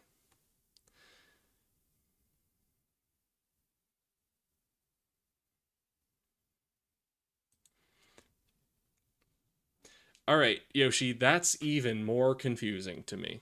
Like, I know that people, God, what's the word I'm looking for? I know people convert. But as a Muslim, previously you didn't believe in Christianity. But now you're a Christian and you don't believe in Islam. And in both cases, you are a Christian or a Muslim and didn't accept the multiple gods of Hinduism. How can you be so undiscerning on Christianity when you previously were, and you are still so discerning when it comes to other faiths? It does not apply to Christianity. Faith isn't an epistemology. I think in the purest definition of what an epistemology is, faith isn't one, because an epistemology has to have a mechanism for determining what is true and what is false. And I would say that faith merely skips the step of discernment. It is a reception of what is true and what is false.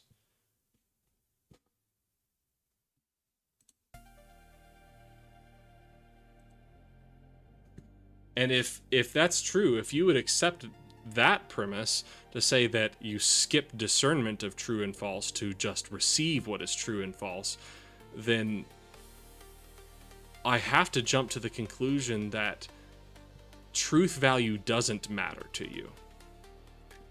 Because you're skipping over the idea of discerning truth to just receiving it. And if you cannot, if there's no mechanism for discerning, then I'm not sure how much you can care about it. You care less about truth and more alignment with values.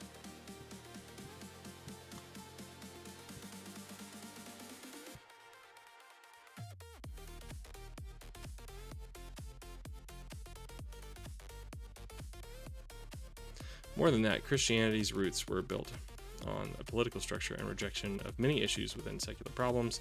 Jesus not just rejected, but acted on those issues. I mean, Jesus was a woke-ass motherfucker.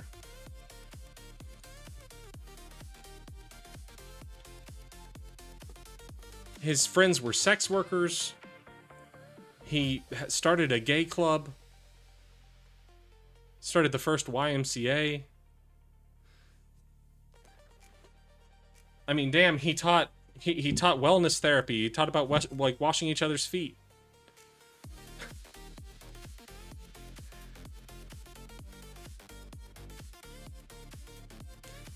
Yeah, Jesus would start shit with his friends.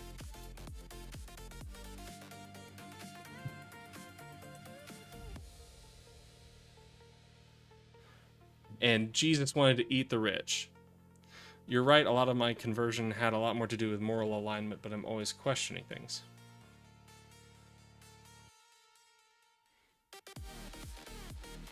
So if you changed from Islam to Christianity because of moral alignment, does that mean that you looked for a faith that aligned with your internal morality?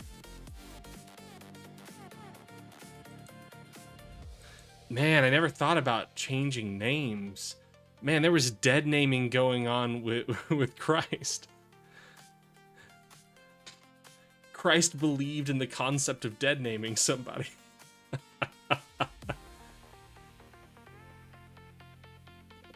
Wow. Okay.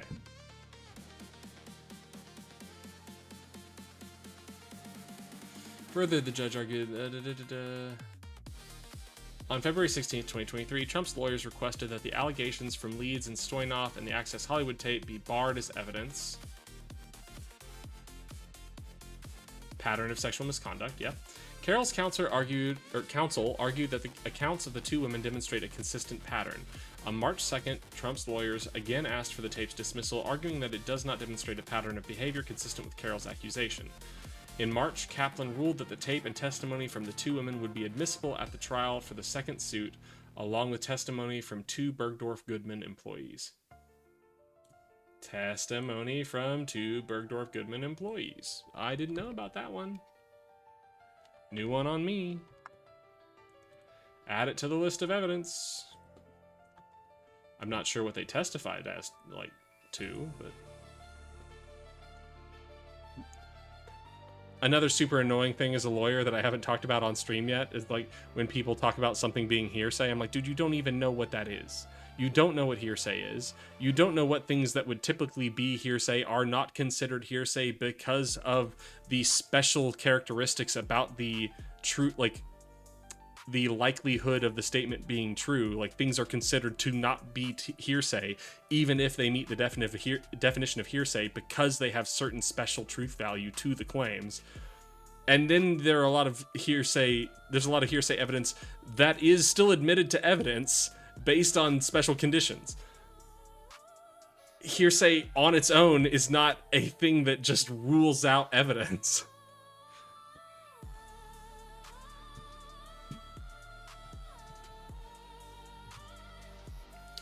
Like, when people argued about the Old Testament God advocated for genocide and other terrible things, then I dug deeper and started to lean towards a Gnostic lens that made a lot more sense to me, especially ethically. So you're a Gnostic Christian?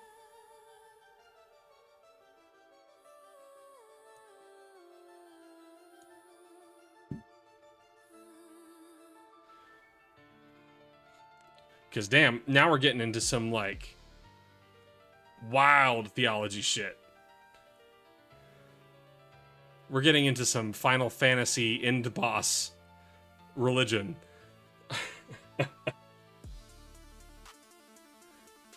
Gnosticism is fanciful. I'll give it that.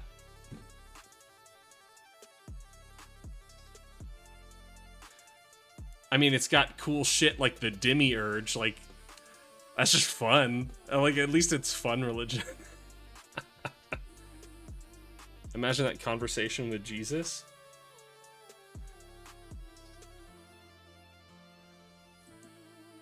The demiurge conversation?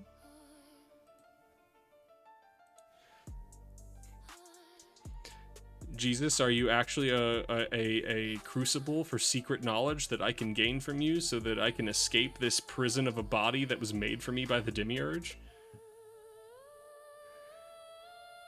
Whoa, Billy Blee. Whoa, that's such a complicated question that I don't think was intentionally complicated. I think all religion is in a hostile relationship with its believers. Yes. I think all religion is disrespectful of bodily autonomy at a minimum.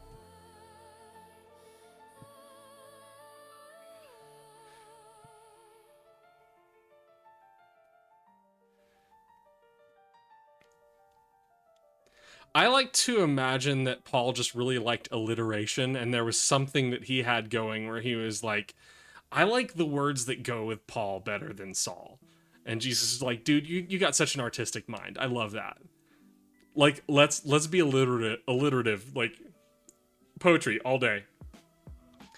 Wouldn't call yourself a Gnostic because you believe in the orthodox view of grace through faith and not through gnosis or enlightenment.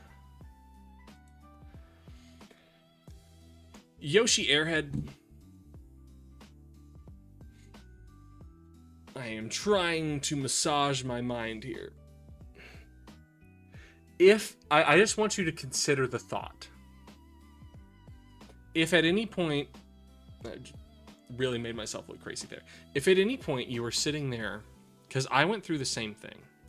If at any point you're sitting there saying, I'm just like a super weird blank. I'm just a super weird Christian.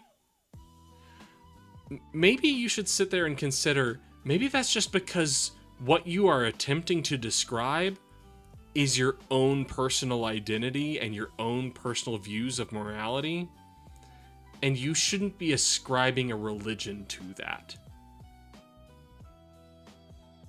Because what you're doing is identifying things that are true about you and trying to fit them to a predetermined mold that someone else defined. Don't. Just be Yoshi Airhead. You don't need a religious label to put on that. I remember there was a brief period in time where I was like, I think I am a non-theistic Christian. I would consider myself a Christian in the sense that I believe in the teachings of Christ, and I don't think Christ had the intent that these be strictly religious ideas. There was an intent in there for him to lead people to some other conclusion. And it got to the point where I was just like, nah, dude, that's just me. Like, I'm not a Christian. Why am I trying to label that? Because it's not like Christ had any unique ideas. Nothing he said was unique in any way. So it had nothing to do with him.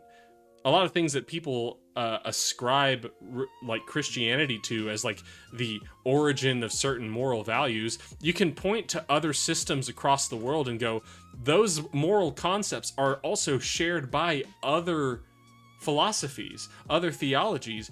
What you're describing is just a human value. You're describing a human value through the words of specific people. And that's nothing special. What do you mean you would become black-pilled? I've been an atheist for some time. I am a devout atheist. Like, what am I supposed to be black-pilled on?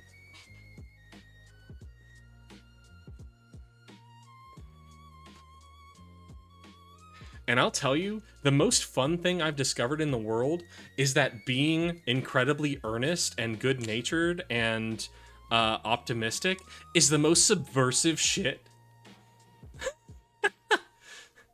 People can't stand it. People can't stand people who are just, let's lay it all out there, and I'll just be so honest that like you cannot handle yourself, and I will believe in the good in you to the ends of the earth, despite what a piece of shit you're acting like. People hate that, and I enjoy it very, very much. I don't need to be blackpilled about anything.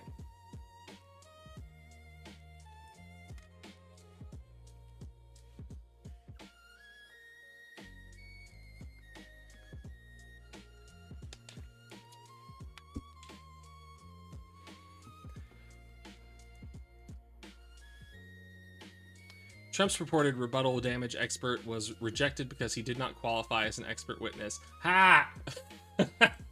Rebuttal. Ah! No. Stop.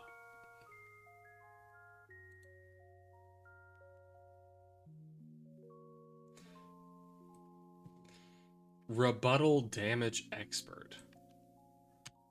Don't even know what he's trying to make those words mean.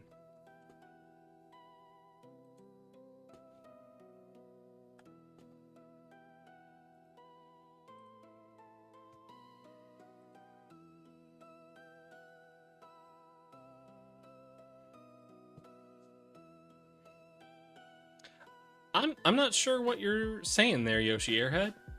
I would love to dig into it deeper, and like I don't mean to be offensive about any part of what we're talking about. I am enjoying understanding your mind more. And I don't know what capacity you think I have that you wouldn't have. Billy Blee, I watched some videos. Some extreme religious figures will commit acts that disrupt public order and even cause personal injury. Both of these religions exist in China, churches and mosques. As long as they don't cause trouble or harm personal safety, the state won't interfere with them. Even if they dislike each other's beliefs, they can choose to leave, which won't bring trouble to the country. Otherwise, they will be suppressed. I mean, generally, that would be like, I align with the concept of freedom, of liberty. So believe whatever it is you want to believe, do whatever it is you want to do, up to the extent that, you know, my arm only reaches so far as it, to the point where it reaches your face. You can swing your arms only so far as it does not reach my face. Fine. Do that. And I believe in that politically, because I believe in people's freedom. But on a personal level, I want to understand people, and I want to get to them to the point, because I believe religion is a prison. And I believe there's no such thing as non-harmful religion.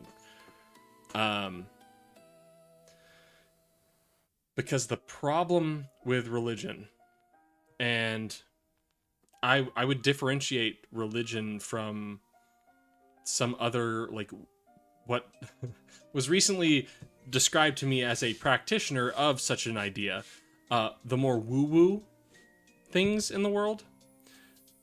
I differentiate religion and woo-woo based on whether the mechanisms that are practiced are merely true to oneself or dictated by another.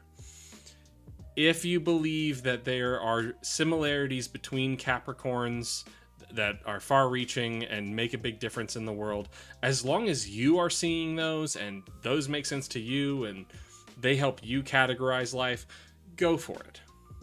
But when it gets to the point where somebody else is telling you, like, because Capricorns are like this, this is how you should treat Capricorns, or because this is true about Capricorns, you should also accept this fact, and you go, ah, yes, because this is dictated to me, I shall accept it. That's a problem. That's religion. The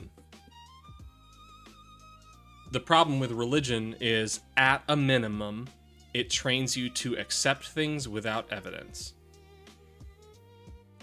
It trains you. And the political right identified this factor. The religious right has capitalized on this factor. They identified people that were trained to accept things without evidence, and then they spent decades intertwining certain political beliefs with the religious beliefs, and then from there just ran with the ball. Because you can't convince people, those people, that those ideas are wrong anymore because they don't need evidence that they're right.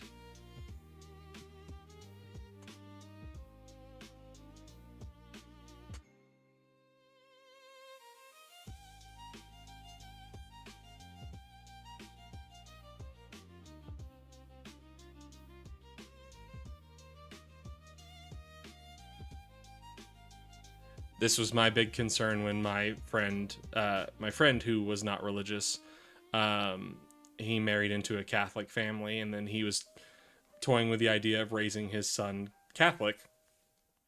We had a big long conversation about this, where I'm just like, I understand that you see value in the community, in the structure, in the baseline, easy to teach moral values, but you are just training a person to accept things without evidence. You are not creating a sound epistemology. And now, you and your wife are both very intelligent people.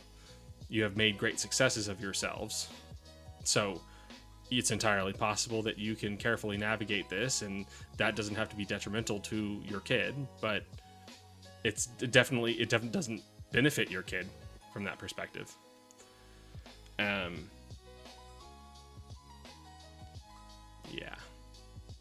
If God won't bring divine intervention and justice to the world, then I'm convinced humanity will continue to degrade into chaos until there's a zombie apocalypse or something. That idea... Dude, how long do you think humans have been around? Do you think we've made no strides in the treatment of other human beings in the past thousands of years, at a minimum? The entire concept of governance is the vestment of individual power into a collective. And we have done amazing things with that. The concept of a constitution is still relatively new, my guy. We have made amazing strides.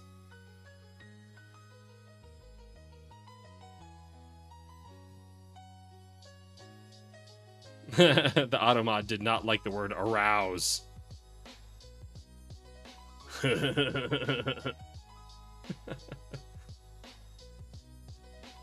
I do not like that, man. We have AI and nuclear weapons now. I'll agree, we are outpacing ourselves. I honestly think that the internet is the biggest problem we're facing. Like, AI is a new big one. It's like we haven't even figured out how to handle the internet as a species yet. That doesn't mean we can't. We've introduced new problems. I don't think nuclear weapons tend to be a major issue nowadays, because everyone accepts that we can't use them. It's just not feasible.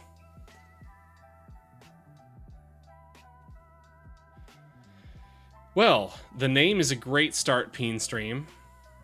We're handling the internet perfect. Cool. The name's a great start. The immediate contrarianism is a great next step. We're on our path to greatness, Peenstream. I welcome you in. This is great.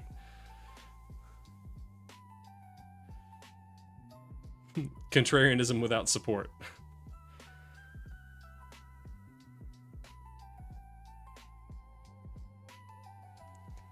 That would arouse social resentment and disrupt public order. This is something that developing countries do not want to see. What am I missing here?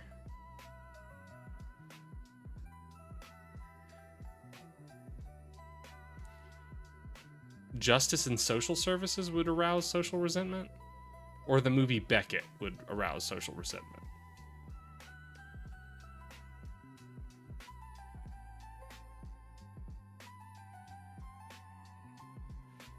Yeah, justice and social services have been around forever.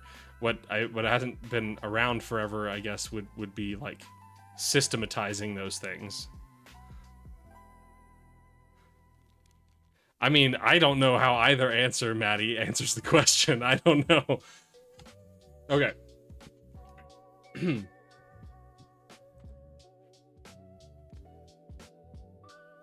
On February 23rd, Trump's lawyers requested that the defamation claim in the second lawsuit be dismissed, arguing that his Truth Social post from October was merely a response regarding the first lawsuit, which mostly repeated previous positions. That doesn't make them okay. Was thus protected under supposed absolute litigation privilege? Alright. Yeah, this was not a helpful source. Wikipedia, that was not a helpful source. New York State Civil Rights Law, Section 74.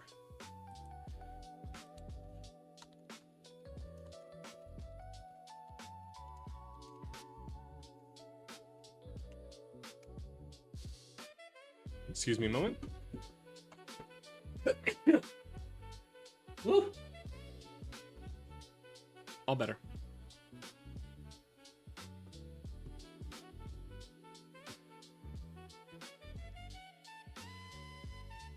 Oh God, don't remind me of USAID.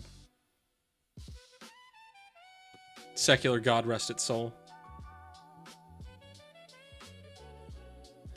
Which Kaplan? What? What? In my notes? Which Kaplan? Judge Kaplan? The Judge Kaplan from the E. Jean Carroll case?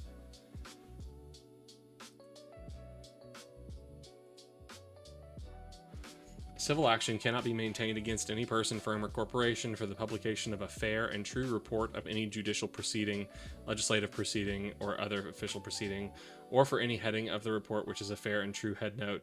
Okay. So he's saying by repeating the false claims he made about the first, like that the first case was about, then he was just merely reporting on what the case was. That's not how that works. That is not how that works. On March 11th, Judge Kaplan asked Trump and Carroll if they had any objection to the use of an anonymous jury.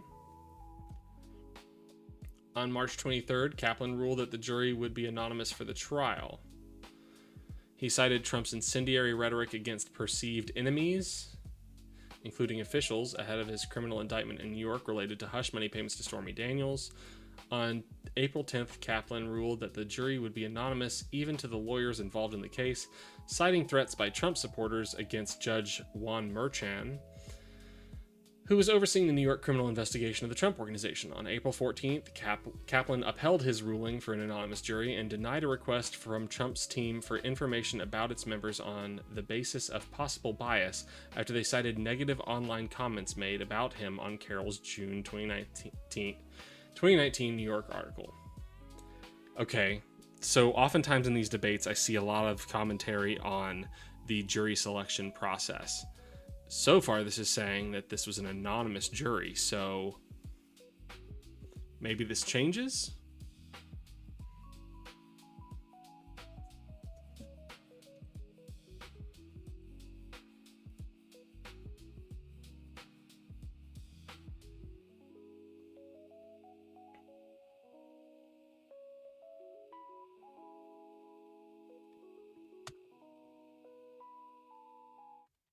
Do I need to make a new heading about the jury? Evidence, claim, I guess.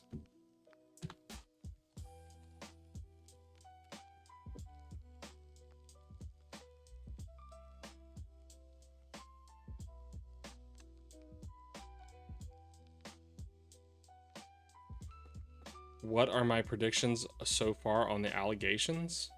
What allegations? Which ones? Oh, sorry.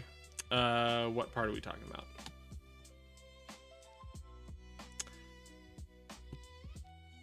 Thank you, Maddie. I am depending on you to help me figure this out as I still learn how to share research on the screen.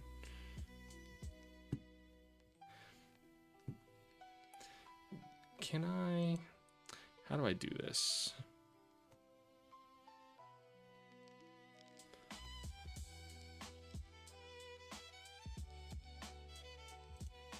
Look at that. Look at that.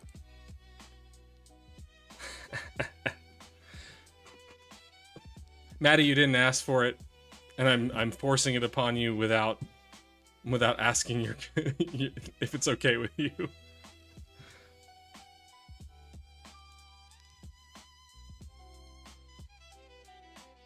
Yeah. But there aren't a lot of predictions to be made about it. I mean, it is a legal fact that Trump is a rapist. That is a legal fact.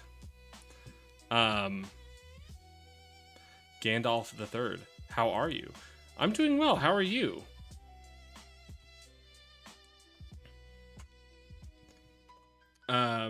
So, I mean, as far as predictions go, I can at least say that much, and it be legally accurate. As far as other allegations, though, I at least find Ivana's claim of that Trump raped her to be, like, believable. I find it to be a weird thing to say. If that story didn't happen, it's a very weird story to tell. I definitely think that what's the correct word? What's the word that Parker uses when he describes this? Sexual exploitation. He definitely exploited girls at Miss Teen USA, I think. He definitely exploited women at Miss USA also, but more disgustingly. I mean, it's all disgusting. I hate to draw lines, but more provocatively, sadly, he exploited minors at Miss Teen USA. Like, they have evidence now. We have his claim that he sexually exploited women at his pageants, and then we have matching descriptions of the behavior from women that participated in the Miss Teen USA pageants. To me, that's sufficient as a citizen to believe it. I'm not wielding state power, so I don't need, beyond a shadow of a doubt, evidence. I am a citizen. I have my own power to bear, not the state power, so I don't need that.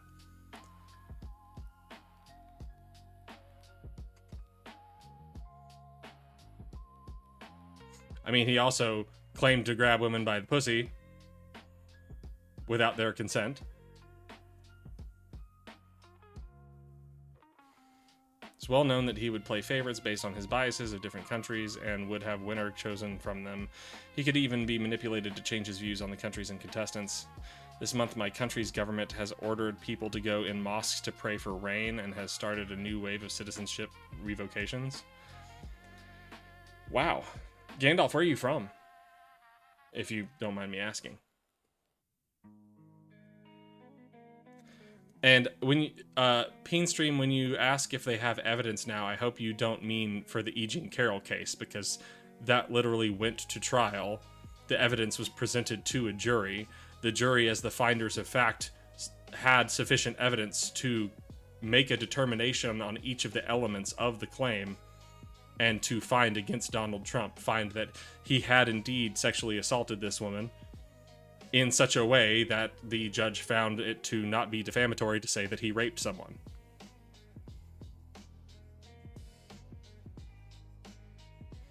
That is a lot.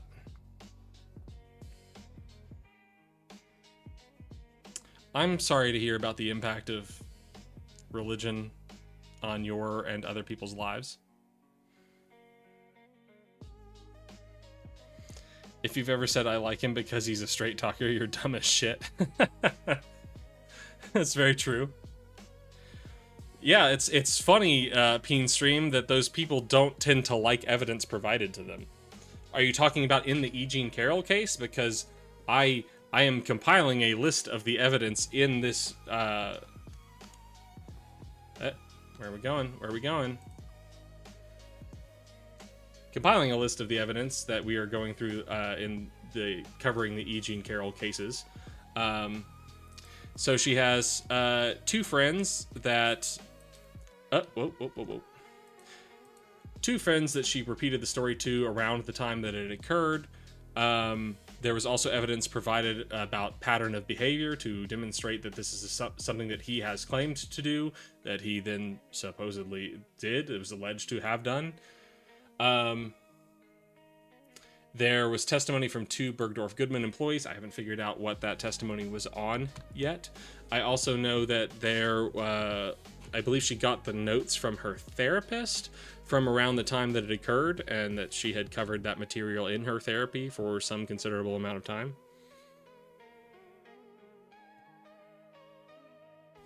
And from the perspective of a layperson, not from the perspective of a court, where are we? There we go. This one's pretty damning from a layperson's perspective. She had the dress that she wore that day that had male DNA on it, and they tried for 3 years to get him to provide a DNA sample, and he refused. Refused for 3 years, and only after the time had run for him to provide the DNA sample did his team then offer to provide the DNA sample under specific conditions, and the judge determined it to be a litigation stalling tactic.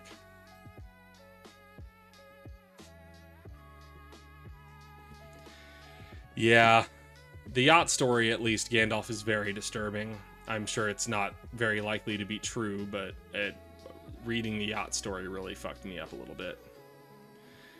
Yeah, he does have the right to refuse, which is why I said from a court, if we're talking about bringing the court's power to bear, then it's not a solid piece of evidence. But from a layperson's perspective, it is definitely evidence. That is evidence of what a person's behavior is, of what they want to hide, what they don't want to hide. As an attorney, I urge people to recall that your standard for evidence is very different from a court's standard of evidence. Right, but you're just a person. Which, I tried to explain this to my MAGA coworker the other day about, God, what was it we were talking about? Oh, it was the Epstein release, how fucked that was. How absolutely fucked the Epstein release was. There were 4 immediate issues, at least, within 24 hours. And that was, they were not fully released, already fucked up. They were overly redacted, also fucked up. There were no explanations for those redactions in violation of the law, also fucked up. And things that were released were then withdrawn by the executive branch, incredibly fucked up. All of that is substantial evidence of what matters. And as I pointed out to her, I'm like, I'm not suggesting merely from those things that be a criminal issue.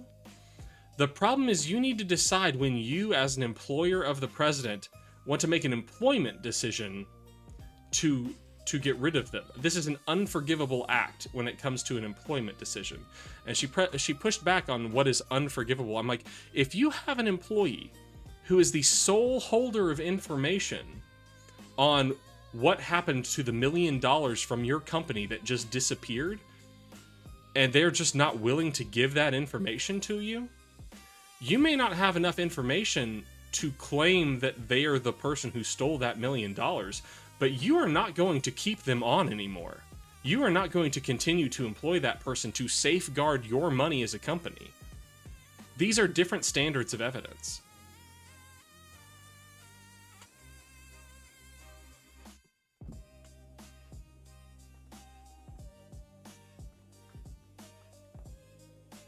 Gandalf, if you want an idea of what my lefty positions are, you can just watch the debate topic slides. It'll give you a good idea of like what I've got going on up in my head.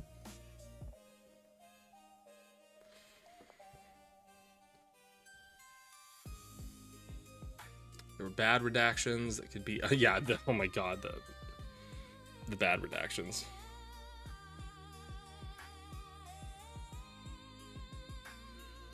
Corwin, I'm not sure what you're trying to say, so for the moment I'm going to let the auto mod block that message. What are you trying to say, man? Is this in this analogy, is Trump safeguarding?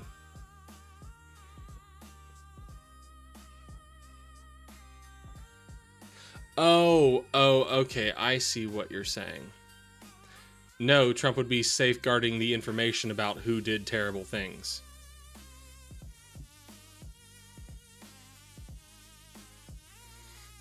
By muddying and tainting the evidence of what's real, they can convince much of the public that all of those records are invalid. Well, the important thing is that the records are out there, and now there needs to be a very broad, very thorough, very probing investigation.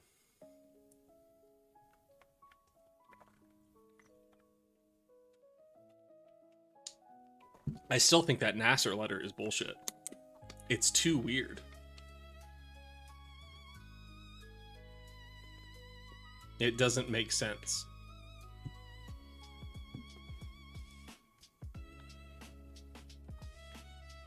And I was watching a Vosh bit on it, and like he was really giddy at the Nasser letter, and people were like, the right's claiming that that's not real. And he goes, well, what else can they claim? What else can they claim at this point? They have to claim it's not real because there's nothing left. And I'm just sitting there going, but it seems not real, dude. We can be discerning when it comes to like claims made about political, I don't want to say political enemies, like that's not, doesn't really capture the issue. Okay, where are we at? On April 10th, Trump and Carroll were given 10 days to declare whether they would attend the trial. Defense attorney Takapina speculated about logistical and financial burdens upon New York City associated with Trump's physical appearance. So they tried to get out of him appearing in person just because, well, it'd make it hard on New York City. On April 20th, the judge argued that Trump had had ample time to make arrangements for trial and said it would be no easier for the Secret Service to protect him at his newly announced April 27th campaign event in New Hampshire than at the simultaneous trial. I forgot about that news. Oh my god. Oh my god. What an embarrassing president.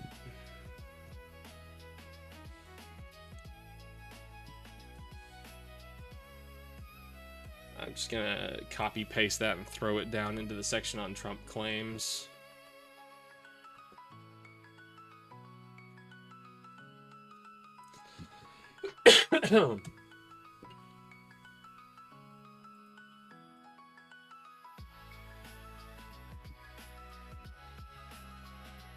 At present, are you dealing with some high-profile case as you are an attorney?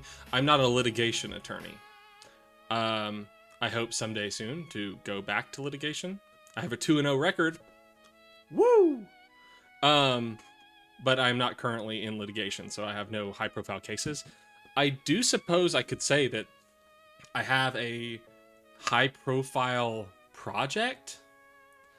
I may have, because we're still fighting CMS, I may have been part of a 4-person team that helped save a state $1.3 billion for its hospitals. In 1 year, just 1 year, $1.3 billion, and that would compound annually. So that was a big deal. Felt very good about that one, and then CMS keeps trying to step in to take away the good feelings. We want to burn down your hospital programs. We want to destroy rural hospitals.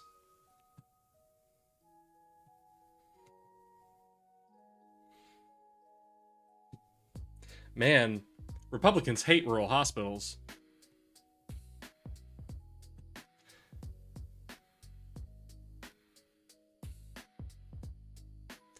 Only religion...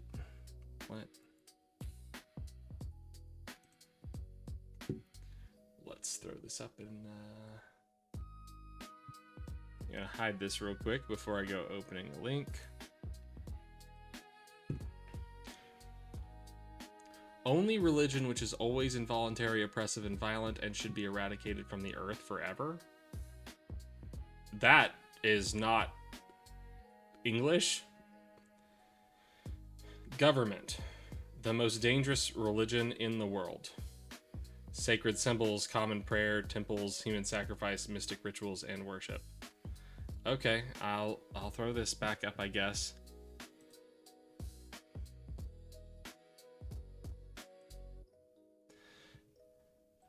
Yoshi, are you sharing this because this is something that you agree with?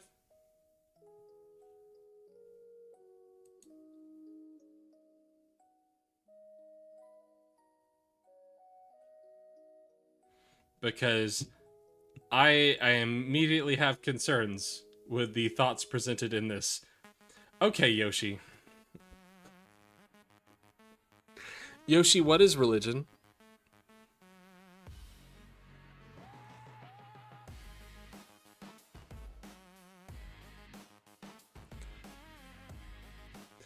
And I'm just going to say that I think it's religion's most infamous... It is religion's most infamous defense, if you can even call it a defense, to claim that other things are religions. You need to work out in your head what it is that you're actually claiming here.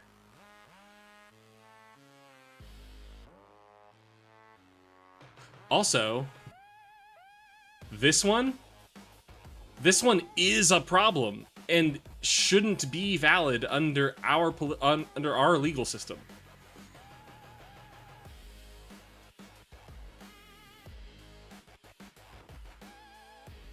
I hope everyone in the world thinks this way. One person can't lead everyone, bro. Billy Blee. America agrees with that sentiment. That's why government was set up the way it was in America.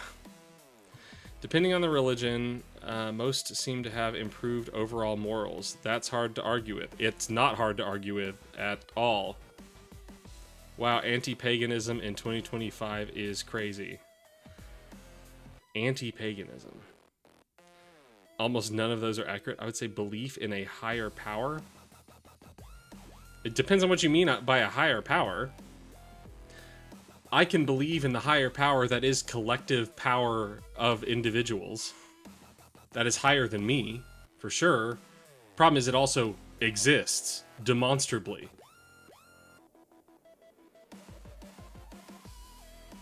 There are no truth value issues when it comes to believing in a higher power that is made of a group of people that I know exist.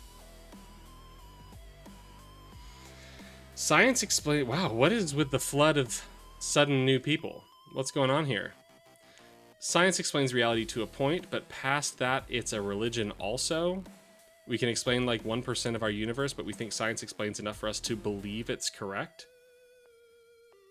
No, that's not how science works, Corwin.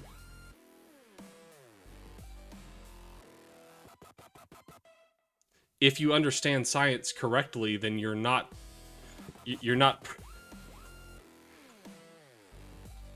believing anything that isn't unsubstantiated. Science creates theories. Theories are models. The superior models are those models that more accurately predict outcomes in the future based on evidence we have. So you can believe in science and believe that if I do this thing, or if I take these certain facts into account, what I can predict most reliably to be the outcome, or what I can most reliably believe to be the next thing to happen, would be this. Science at its very core doesn't say with absolute certainty, I know in all cases this thing will happen. It just says this is the most likely thing to happen based on the knowledge that we have.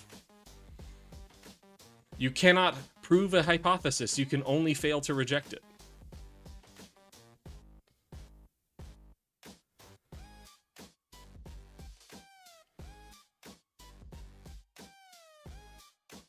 No, spoken like a person who understands what science is. That's just what science does.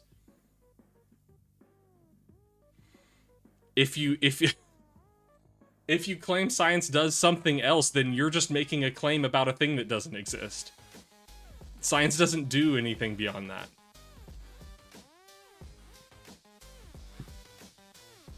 Soft or hard power? Weren't we told to believe the science when no studies were done? And then, who told you to believe the science? And in what context? Because when a scientist looks at the science and says, this is what we most reliably understand to be true, trust that, they aren't saying, believe with 100% certainty that this thing is the case. They are saying, on a scientist level, they're saying, we don't have a basis for a better explanation or belief than this. This is the thing that we have evidence for. Please don't trust in some other way of doing things other than what we have evidence to believe the most reliable model to be. And I would agree, that makes sense. I like to have predictable models.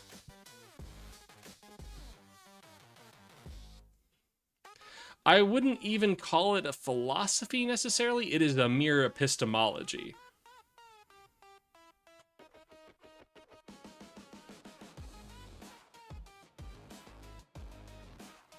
Why believe in vaccines? Because, dude, what the fuck? Because the most accurate models we have demonstrate that the most substantiated thing to believe in would be that vaccines work. You don't have evidence to the contrary. Why would you believe in something that lacks evidence?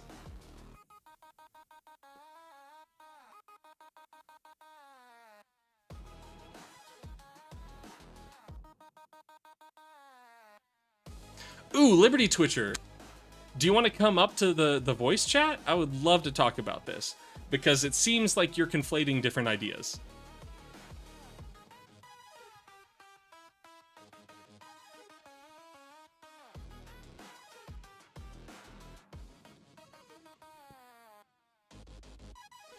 Well, damn, if you're gonna hit me with that one, I would... Man.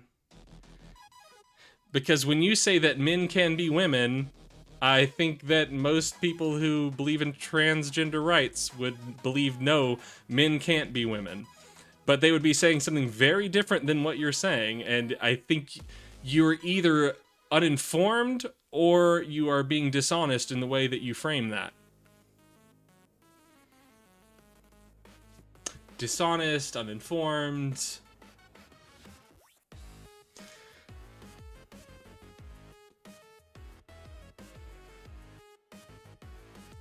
I'm saying at a very early point, all explanation breaks down. Just outside our atmosphere, if a glass of room temperature water is ejected from a space station, it first boils and then desublimates.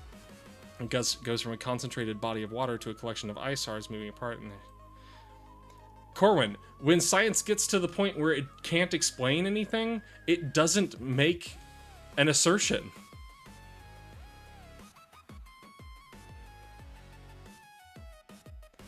Where did all of mass come from? Science does not make an assertion about that, as far as I'm aware.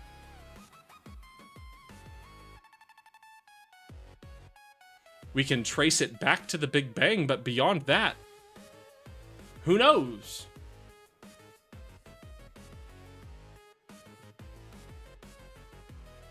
Support trans rights, but I don't support the idea that a man can pretend he's something he isn't. Nobody's pretending to be something they're not. Liberty, you are aware that a trans man, by saying their gender is man, is not claiming anything about their biology, right? Right? Right?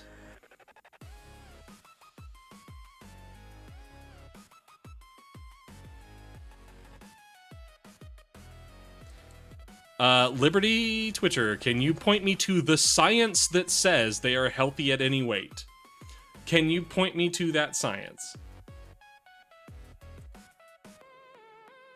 A lot of people confused about science in here tonight.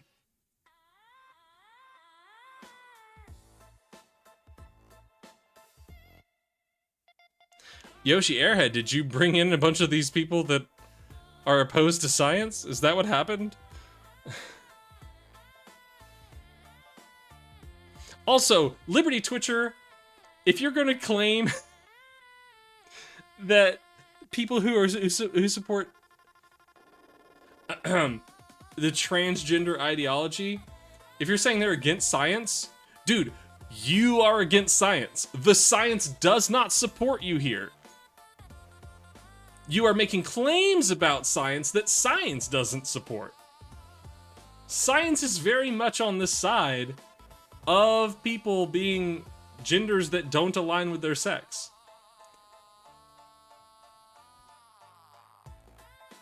Because the availability of tampons is a useful thing and harms no one? What? Huh?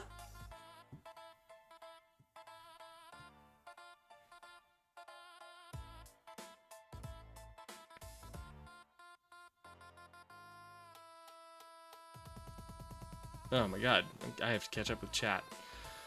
Larger point is people who don't understand science tend to put their faith in it with no idea what...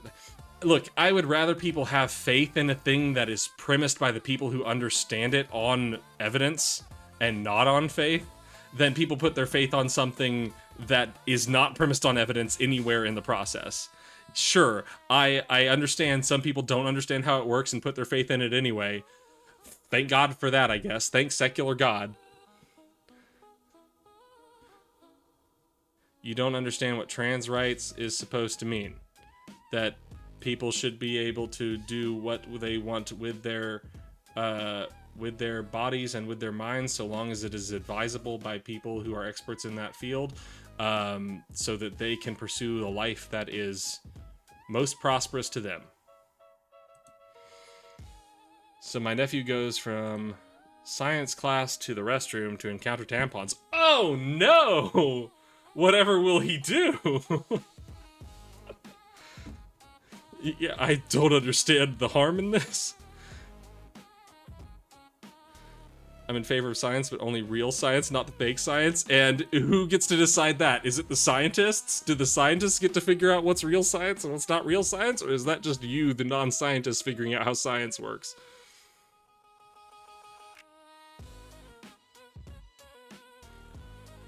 Okay, Noms, please demonstrate the harm of tampons in a men's restroom. Tell me how scary they are. Don't support making little boys think they can menstruate. I don't think that's what's happening.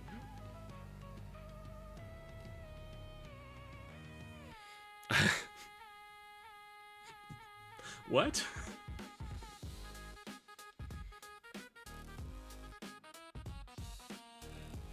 Box of tampons in a bathroom is just a thing. It can't hurt you. Can they not exercise those rights already? No, Peenstream. In many places, they cannot. Texas wanted to prosecute parents for allowing their kids to go through social transitioning, if I remember correctly. If they merely socially transition their kids, they wanted to prosecute them. So, no, they don't have those rights. If you claim that of every evil thing. What? Huh? A box of tampons is just a thing? Evil's not a thing. Can you demonstrate harm? We are in debt. Paying for more worthless stuff just hurts that. My kids will never be out of debt because of stuff like this. Your kids will never be out of debt because of conservative policies that keep siphoning money from the broadest base of Americans to people who already have money, who don't have a moral right to it, and the government is suffering because of that, and everyone suffers because of that. The wealthy should be paying their fair share of taxes because an inordinate amount of their wealth is generated by the offerings of public good they receive. And they depend on public good more than your average individual does. What's against God? What? What's against God?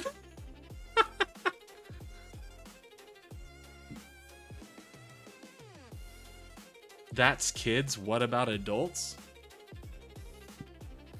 Adults who are forced to go through a puberty that they don't want to go through are adults who have been harmed by this. Yeah.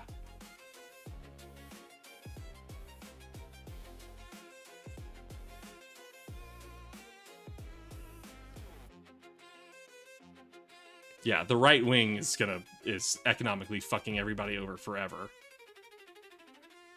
Pro-gay, the conservatives put forth the first pro-gay president candidate? What? Even if that's true, I don't know what point you're making. I know where most anti-gay people align.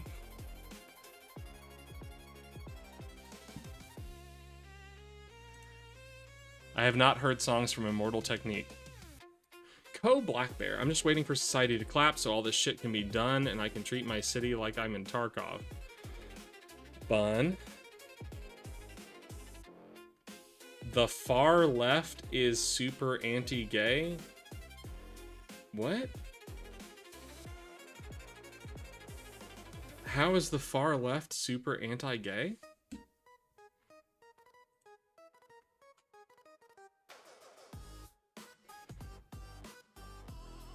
So where the money stays, we can argue that top 1% isn't the best place to keep it, but what is absolutely for sure is sequestering that majority of the money completely controls the relationship between supply and demand.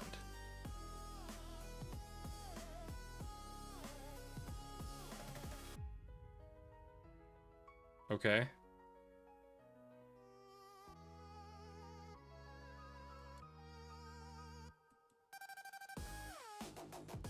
Noms, are you claiming to be far left?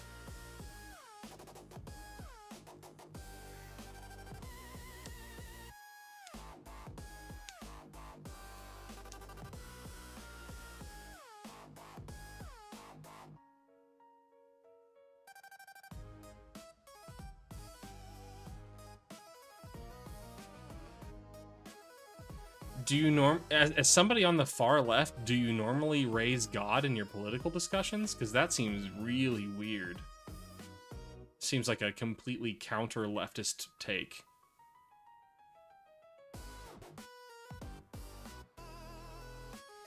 How does God impact your political prescriptions at all as a leftist?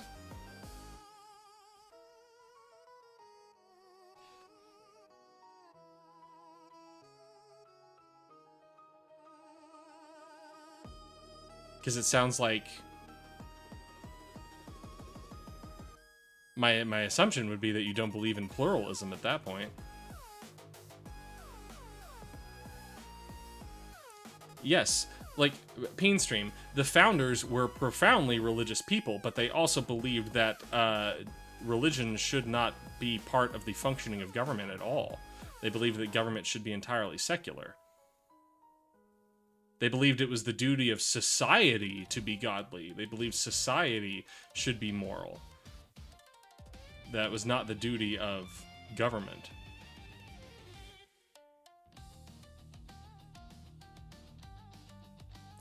I mean, I would argue, Noms, that you have it backwards, that you have a bunch of beliefs inherent in you, and you just find that Christianity agrees with them, but those values didn't come from Christianity either. They were just shared across multiple philosophies across different regions. They're just human values. So they didn't come from your faith. They came from you, and you're like, oh, but the book says it, so that must be where it came from.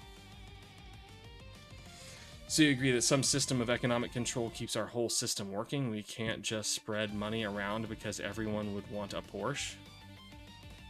I don't think most leftists think everybody needs to have increased income so that they can have a Porsche. Most people on the left would agree that we need a reasonable baseline so that people are always okay. And we have enough money for that. It is not that difficult to provide a basic, sustainable baseline for individuals.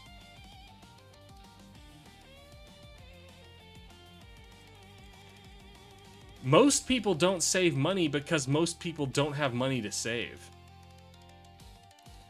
Coming from somebody who used to feed a family of 3 on $30,000 a year.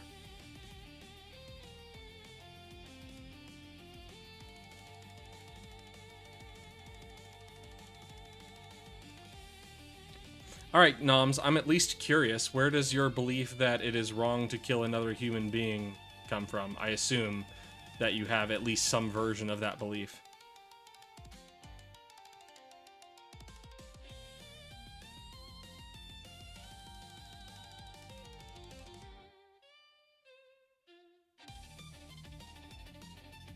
Okay.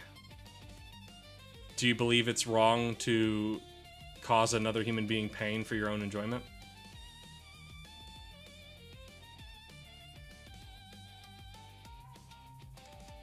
Chicken in every pot and a Porsche in every garage.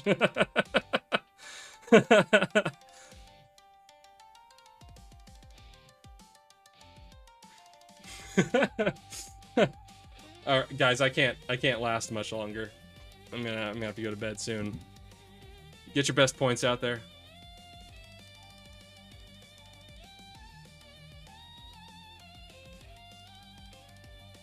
Pranks are fun.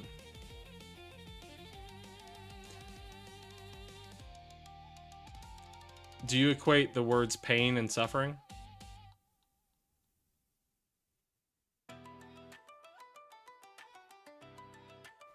Is it okay to cause another...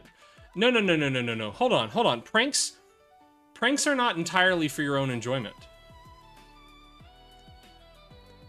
An actual prank is supposed to have enjoyment for the other person also. If the other person does not enjoy it, then it's not just a prank. It is, what's that term? It's harassment, God damn it. What's the thing? The hazing. A prank without enjoyment of another person is just hazing. Yeah, or bullying.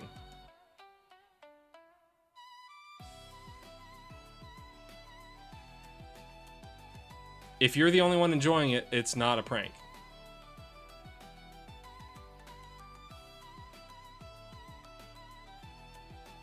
Yeah, I mean, hazing would involve some kind of, like, implied inclusion.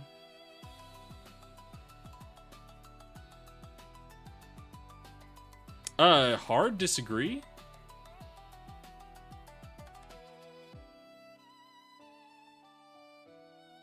Yeah, it's initiation, implied inclusion. So it'd just be bullying or harassment, yeah. Human nature requires most of the money to be sequestered. We can pretend the top 1% are somehow the villains, but without them we would need some other similar tool.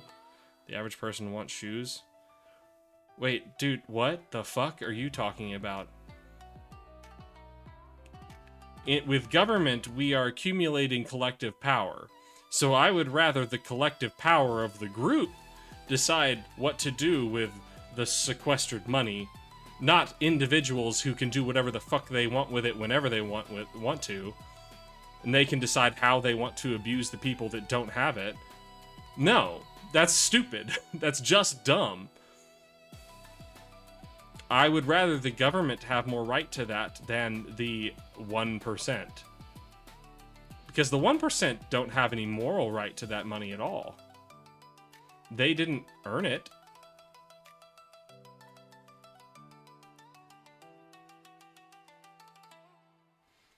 Oh, Yoshi, thank you very much. I have considered having a donation link. I just don't think I'm far enough along in the development of my channel to warrant that.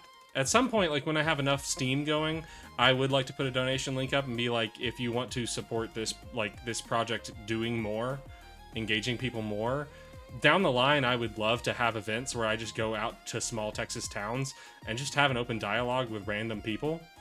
I would love to do that. I'd love to do it elsewhere too, but this is the type of thing where I would need more financing from people who support that kind of thing.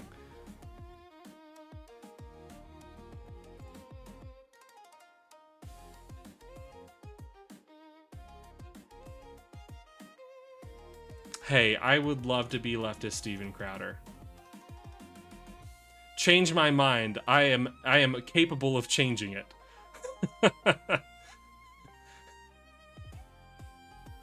There was a time where I liked Steven Crowder. There was a time. Back in my old fundy Christian conservative days, I thought that was a great setup. The change my mind, I thought he was honest about it, and I was like, that's great. I love that. That's being super honest and welcoming to other ideals. He was not open to changing his mind about anything. And I think it was during the Kavanaugh hearings that he said something just completely indefensible against, I can't remember her name anymore, the accuser against Kavanaugh. He said something completely indefensible that was out of nowhere, and I was just like, I commented on his YouTube video. I was like, you lost a follower today, man. I truly supported like everything that you did. I loved the concept, the openness, and this is just gross. You've become gross. I'm gone. And then later I looked back, I was like, oh, he was just always gross. Okay.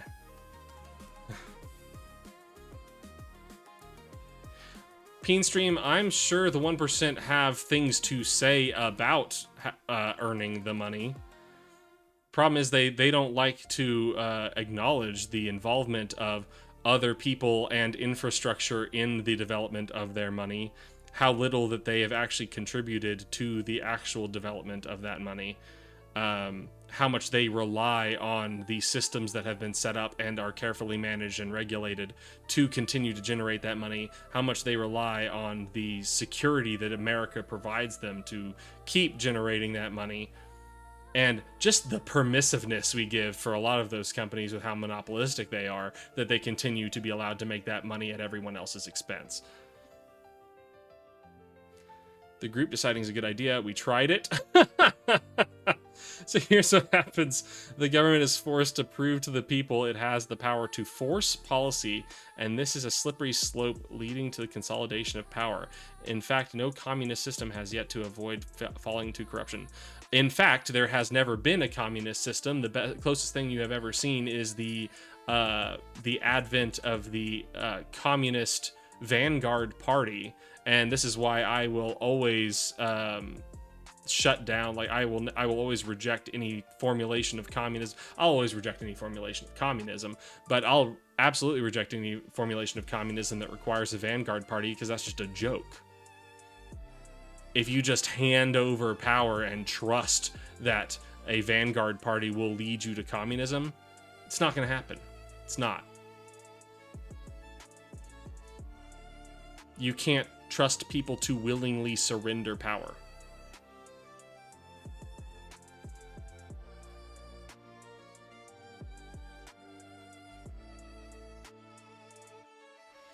Letting the group decide? So you would rather let the market decide than let the group decide? Fuck the market. The market starves people. The end. I'm done with that.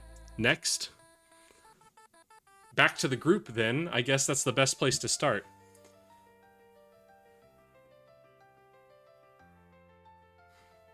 Brigham City, Utah just switched away from communism. Is what their prophet said, not due to failure.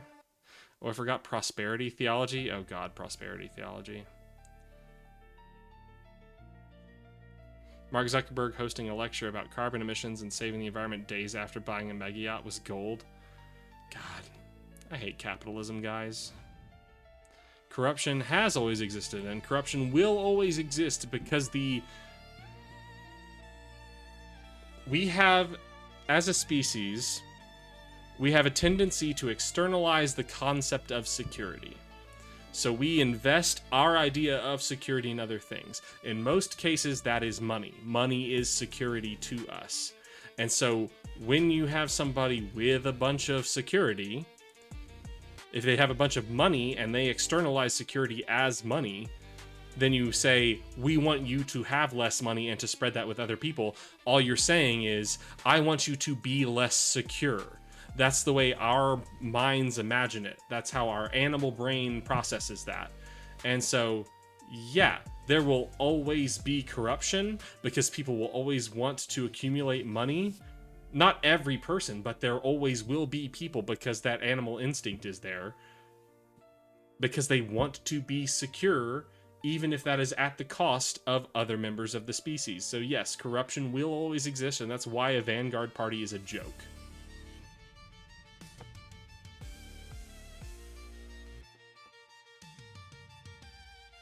You would encourage a good replacement before looking to tear down what currently exists? A good replacement would be demanding taxes from the wealthy. What the fuck are you talking about, Corwin? I'm sorry. What?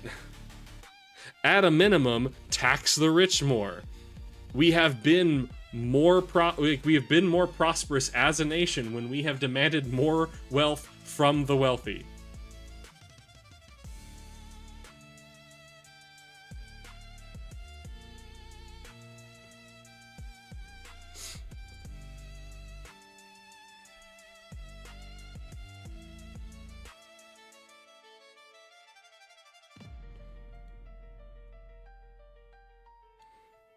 Only 12 million net worth. Only more money than any person will tend to need, like, in their lives.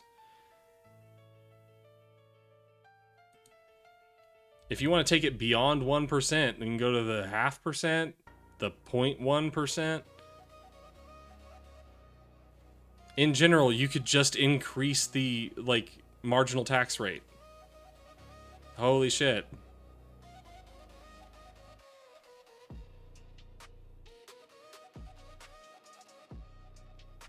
You hope to see a short out of this soon? I mean, if you want to point out to me a clip that was worthwhile, like when I get into like conversations with like 10 people at the same time in chat, it's hard for me to consider that there was a short in there. I'm kind of waiting for actual like voice chat debates so that I can make shorts out of it to get more engagement.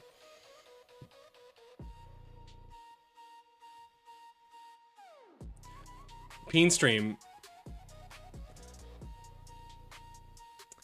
The incremental wealth will always exist with a marginal tax rate.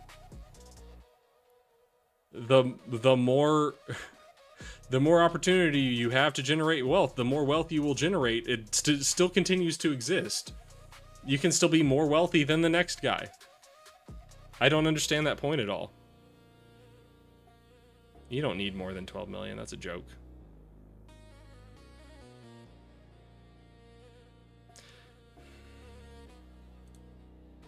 Oh, no, didn't mean to do that. What's his name? Still making silly mistakes. Sorry, Noms.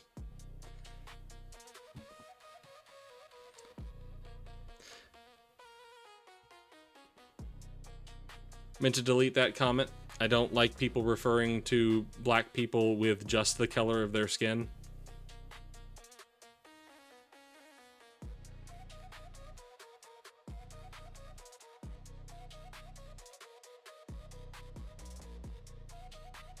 Cool, Noms. I don't see the problem with taxing more on that.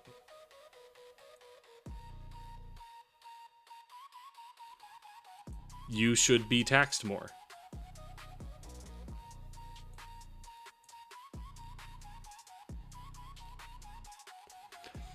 You know what's funny is there are people who get taxed who don't have enough disposable income to invest that income.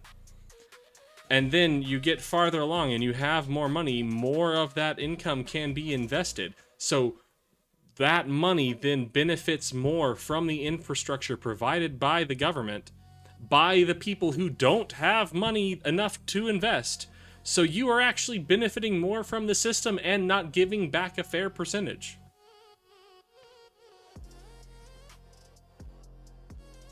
No! No, Yoshi Airhead, no, I can't believe I got destroyed. Oh, well, I apologize. Just for your farm, so your farm doesn't generate any income? This is just just property value?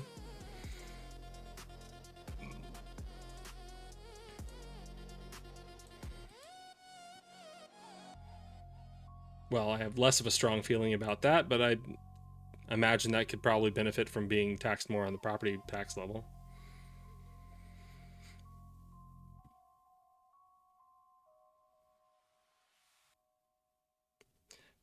Stream, because a flat tax is a regressive tax.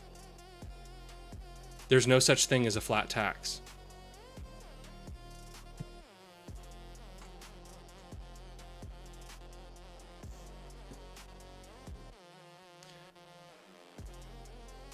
If you believe that a flat tax is fair, then you're only thinking about it from the perspective that rich people want you to think about it from.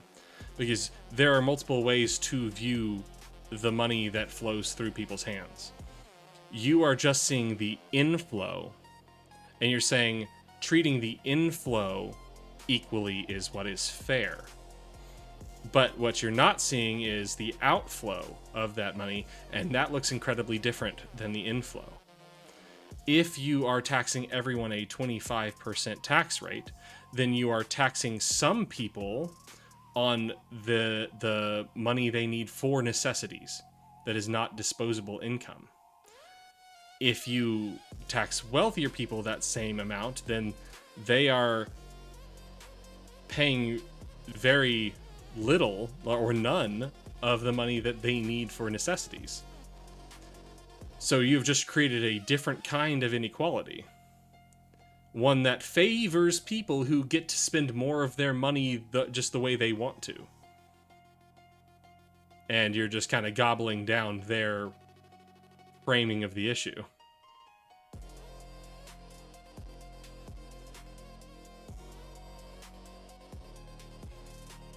Telling you I went to college for finance and economics, you can't just give more money to the average person and expect anything other than inflation. We're not talking about just redistributing money to people. We are talking about using that money for necessary services. Using money in ways that guarantee results. For instance, if you provide housing to the unhoused, they tend to get jobs and become contributing members of society that are a net benefit rather than a net cost. A net benefit after giving them housing. If you provide a simple baseline for everyone, that's what we're talking about.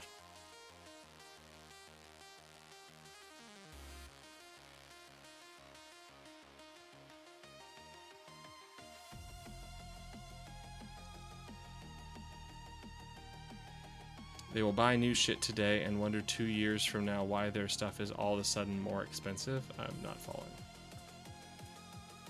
Oh, I see. Okay. There's a follow-up comment. If that's the case, then why did the middle class explode so much after World War II when wages grew far higher than before the war without a near hyperinflation than you're describing? World War II made a whole new set of rules. Part of that is time in field not being sucked down by the youngers. But the average people still had wages rise regardless, and those wages only grew after the war. I don't think it's possible to provide a baseline for everyone. It's incredibly possible.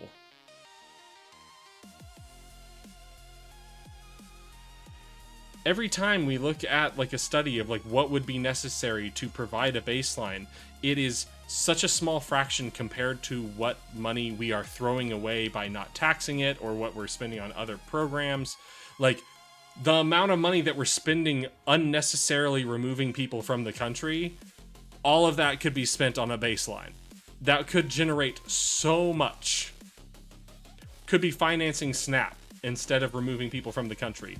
Why? Or what the fuck are we doing?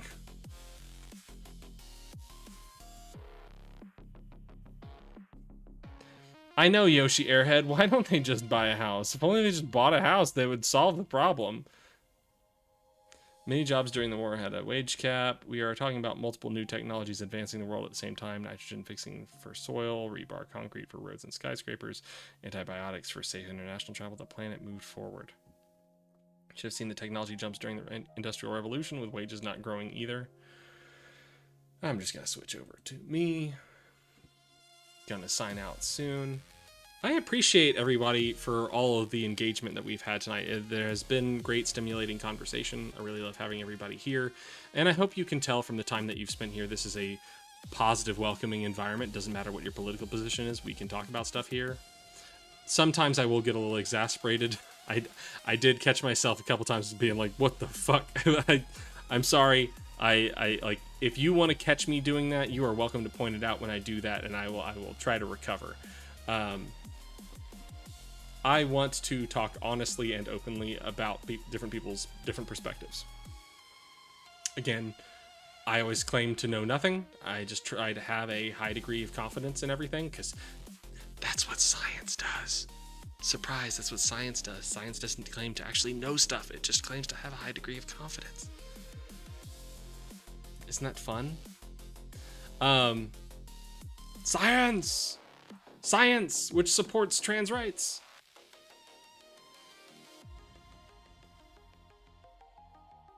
What happens when a large population decides to be satisfied with that baseline? Yeah. Oh my god. Accepting a very low standard of life to not work? Oh no. It's crazy to think like it's crazy to think that any substantial number of people would do that, would choose to just have the shitty standard of life. But if that's what they want, I think any number of people should be guaranteed that, as long as we are able to support it. And there's nothing to suggest that we can't. Who made the song, Yoshi Airhead?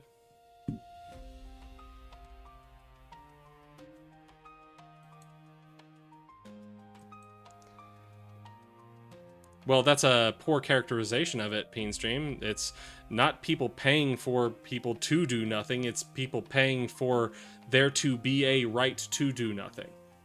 It's slightly different, but the idea is that you never have to defend your right to exist in this society.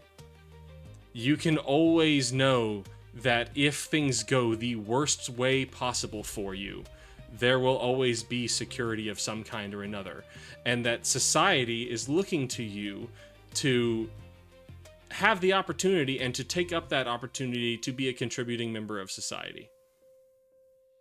I don't want somebody to fall off the deep end and then just lose the capacity to come back to being a providing member of society. We're not providing the system for people who don't want to do anything, but we're providing the system so that you don't have to do anything to be allowed to exist. I do believe in having a role in society, but I don't think that that should be pushed under threat of non-existence.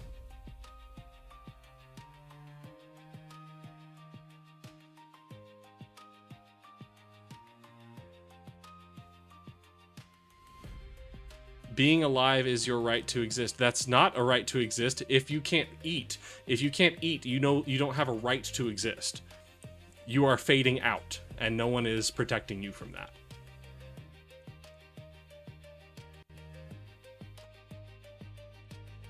Maddie raises another good point. I don't know if it's the point that Maddie's making, but I would echo, like, what is my responsibility in determining what an appropriate role in society is? I am welcome to have any kind of feelings that I want to have about it, but I'm not going to enforce that on someone else.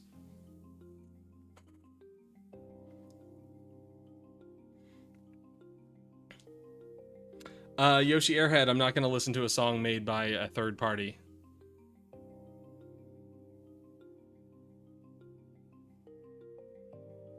That's a cool opinion, Peenstream. But it also relies on what are we saying an able-bodied or able-minded person is. If a person is just going through the shittiest, most destabilizing time in their lives, must we force them to work if they are willing to live on, I don't know, dude, a 500 square foot, one bedroom, like, studio apartment, and peanut butter and jelly sandwiches? Like, if they just want to take a minute to recover, because I know I'm easily destabilized. I am grateful that I have the capabilities that I do to put my mind to work to let me live when I'm going through those incredibly destabilizing times, but I don't expect everyone to be able to do what I'm able to do.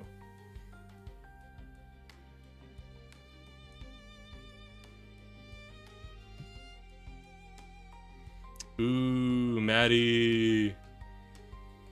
Ooh, Maddie.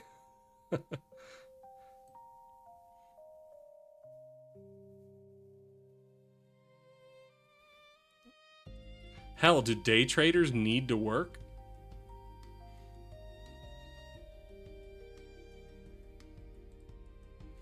If a person has nothing, their standard of safety is food.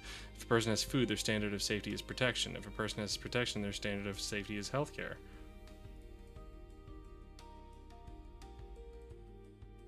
I think it's incredibly inhuman, Corwin. I'm sorry. I think it's incredibly inhuman to say that someone expecting to have food and healthcare is spoiled.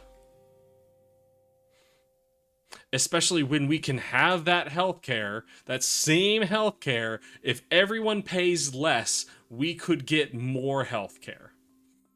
That's a stupid world. We live in a stupid world where everyone on average could pay way less and get more healthcare.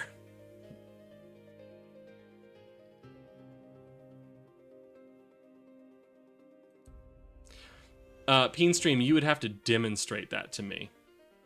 I have no reason to believe that 50% of people would be interested in having the bare minimum baseline, like, standard of living. If only because dating exists.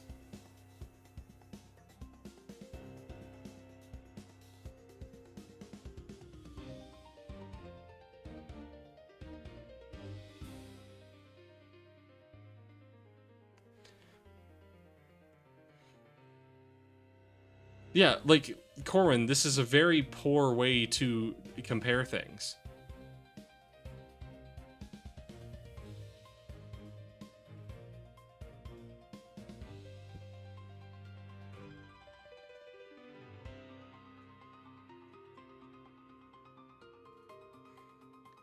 Corwin, why shouldn't we have universal healthcare?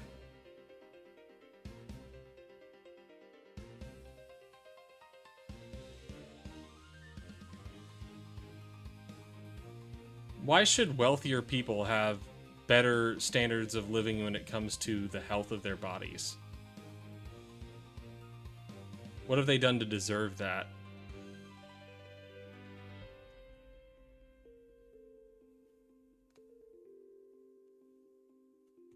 Because it's not like they work more.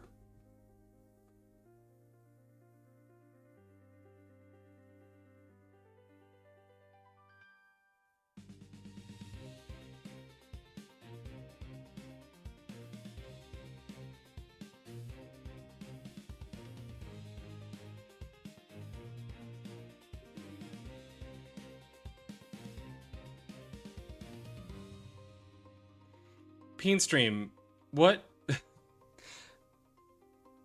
The standard baseline is not middle class.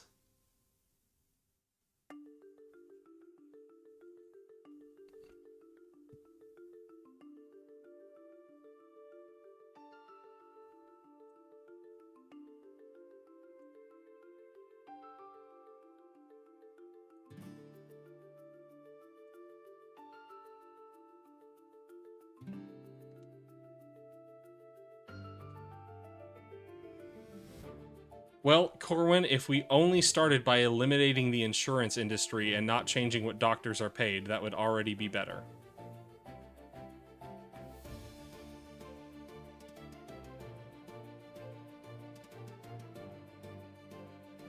I was responding to the thing you said about middle class.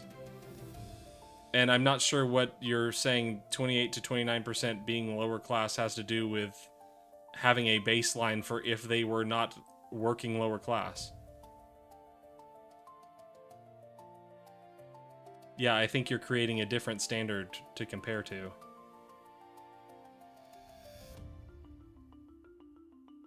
Okay, Corwin, so you're on board with us just eliminating the insurance industry.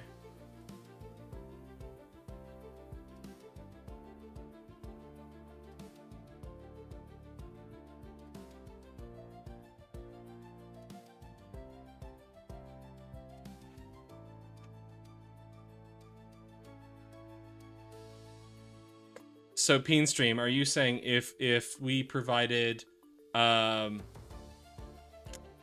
minimum levels of what's the word I'm looking for? Preventative health care to all these people, and definitely responsive health care, if we provided them all preventative health care, that would somehow give them an unsustainable, like...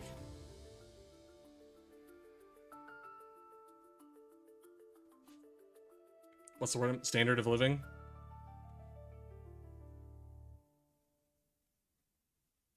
Yeah, lower class people do have trouble existing. It's true. Their standard of living is so much lower than, like, people their level, like, a few decades ago.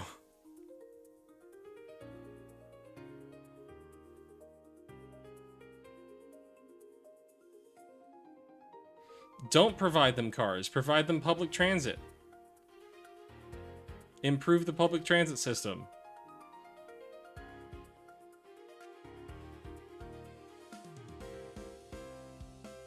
If you provided everybody, like, $100 for groceries a week, or whatever, there are going to be people who, like, all these people are going to want more than that. It's really not, dude.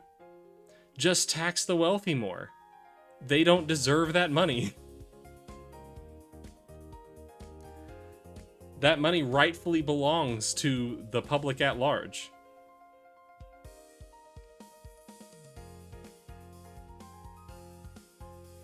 Taxing the wealthy does not ruin the economy. What's the highest marginal tax rate we've had before? Was the economy ruined?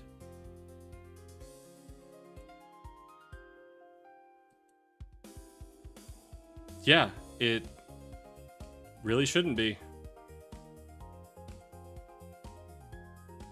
No, not anyone can do better than that. What the fuck are you talking about? Then why are there people making McDonald's wages?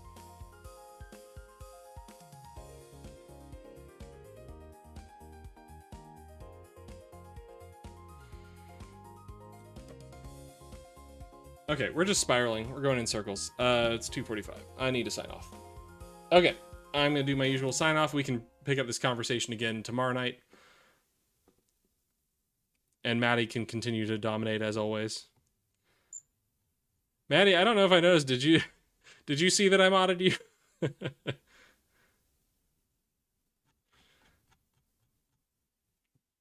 All right, guys. This is, for many of you, your first Know Nothing Attorney sign-off, so here it comes. I'm Know Nothing Attorney. I know nothing, so you can too. Because it's only in embracing that we know nothing that we can learn anything. And that's why I'm here, and that's why I hope you're here, and I hope we all get to take part in that together. Learning, sharing ideas, actually getting to dig down into this stuff. And as always, I'm proud of you. I don't need to know you for that to be real. You deserve to hear it, and it's true. Because life is hard, it's always been hard, and it always will be hard. But the way you face every day, the way you do, is remarkable. That's why I'm proud. So stay remarkable, and I'll see y'all tomorrow night. Peace and love, y'all. Yeah, Maddie, you're a mod. I wanted to mod you. You're fucking here all the time. You are my first mod. Congratulations.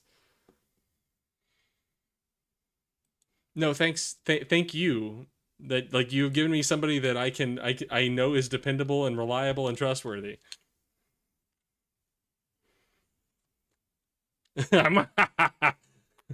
Dependability. All right. Good night, everybody. I'll be back tomorrow night, as always. I got speed dating tomorrow night, so I'll report back. Hopefully it goes well. Peace.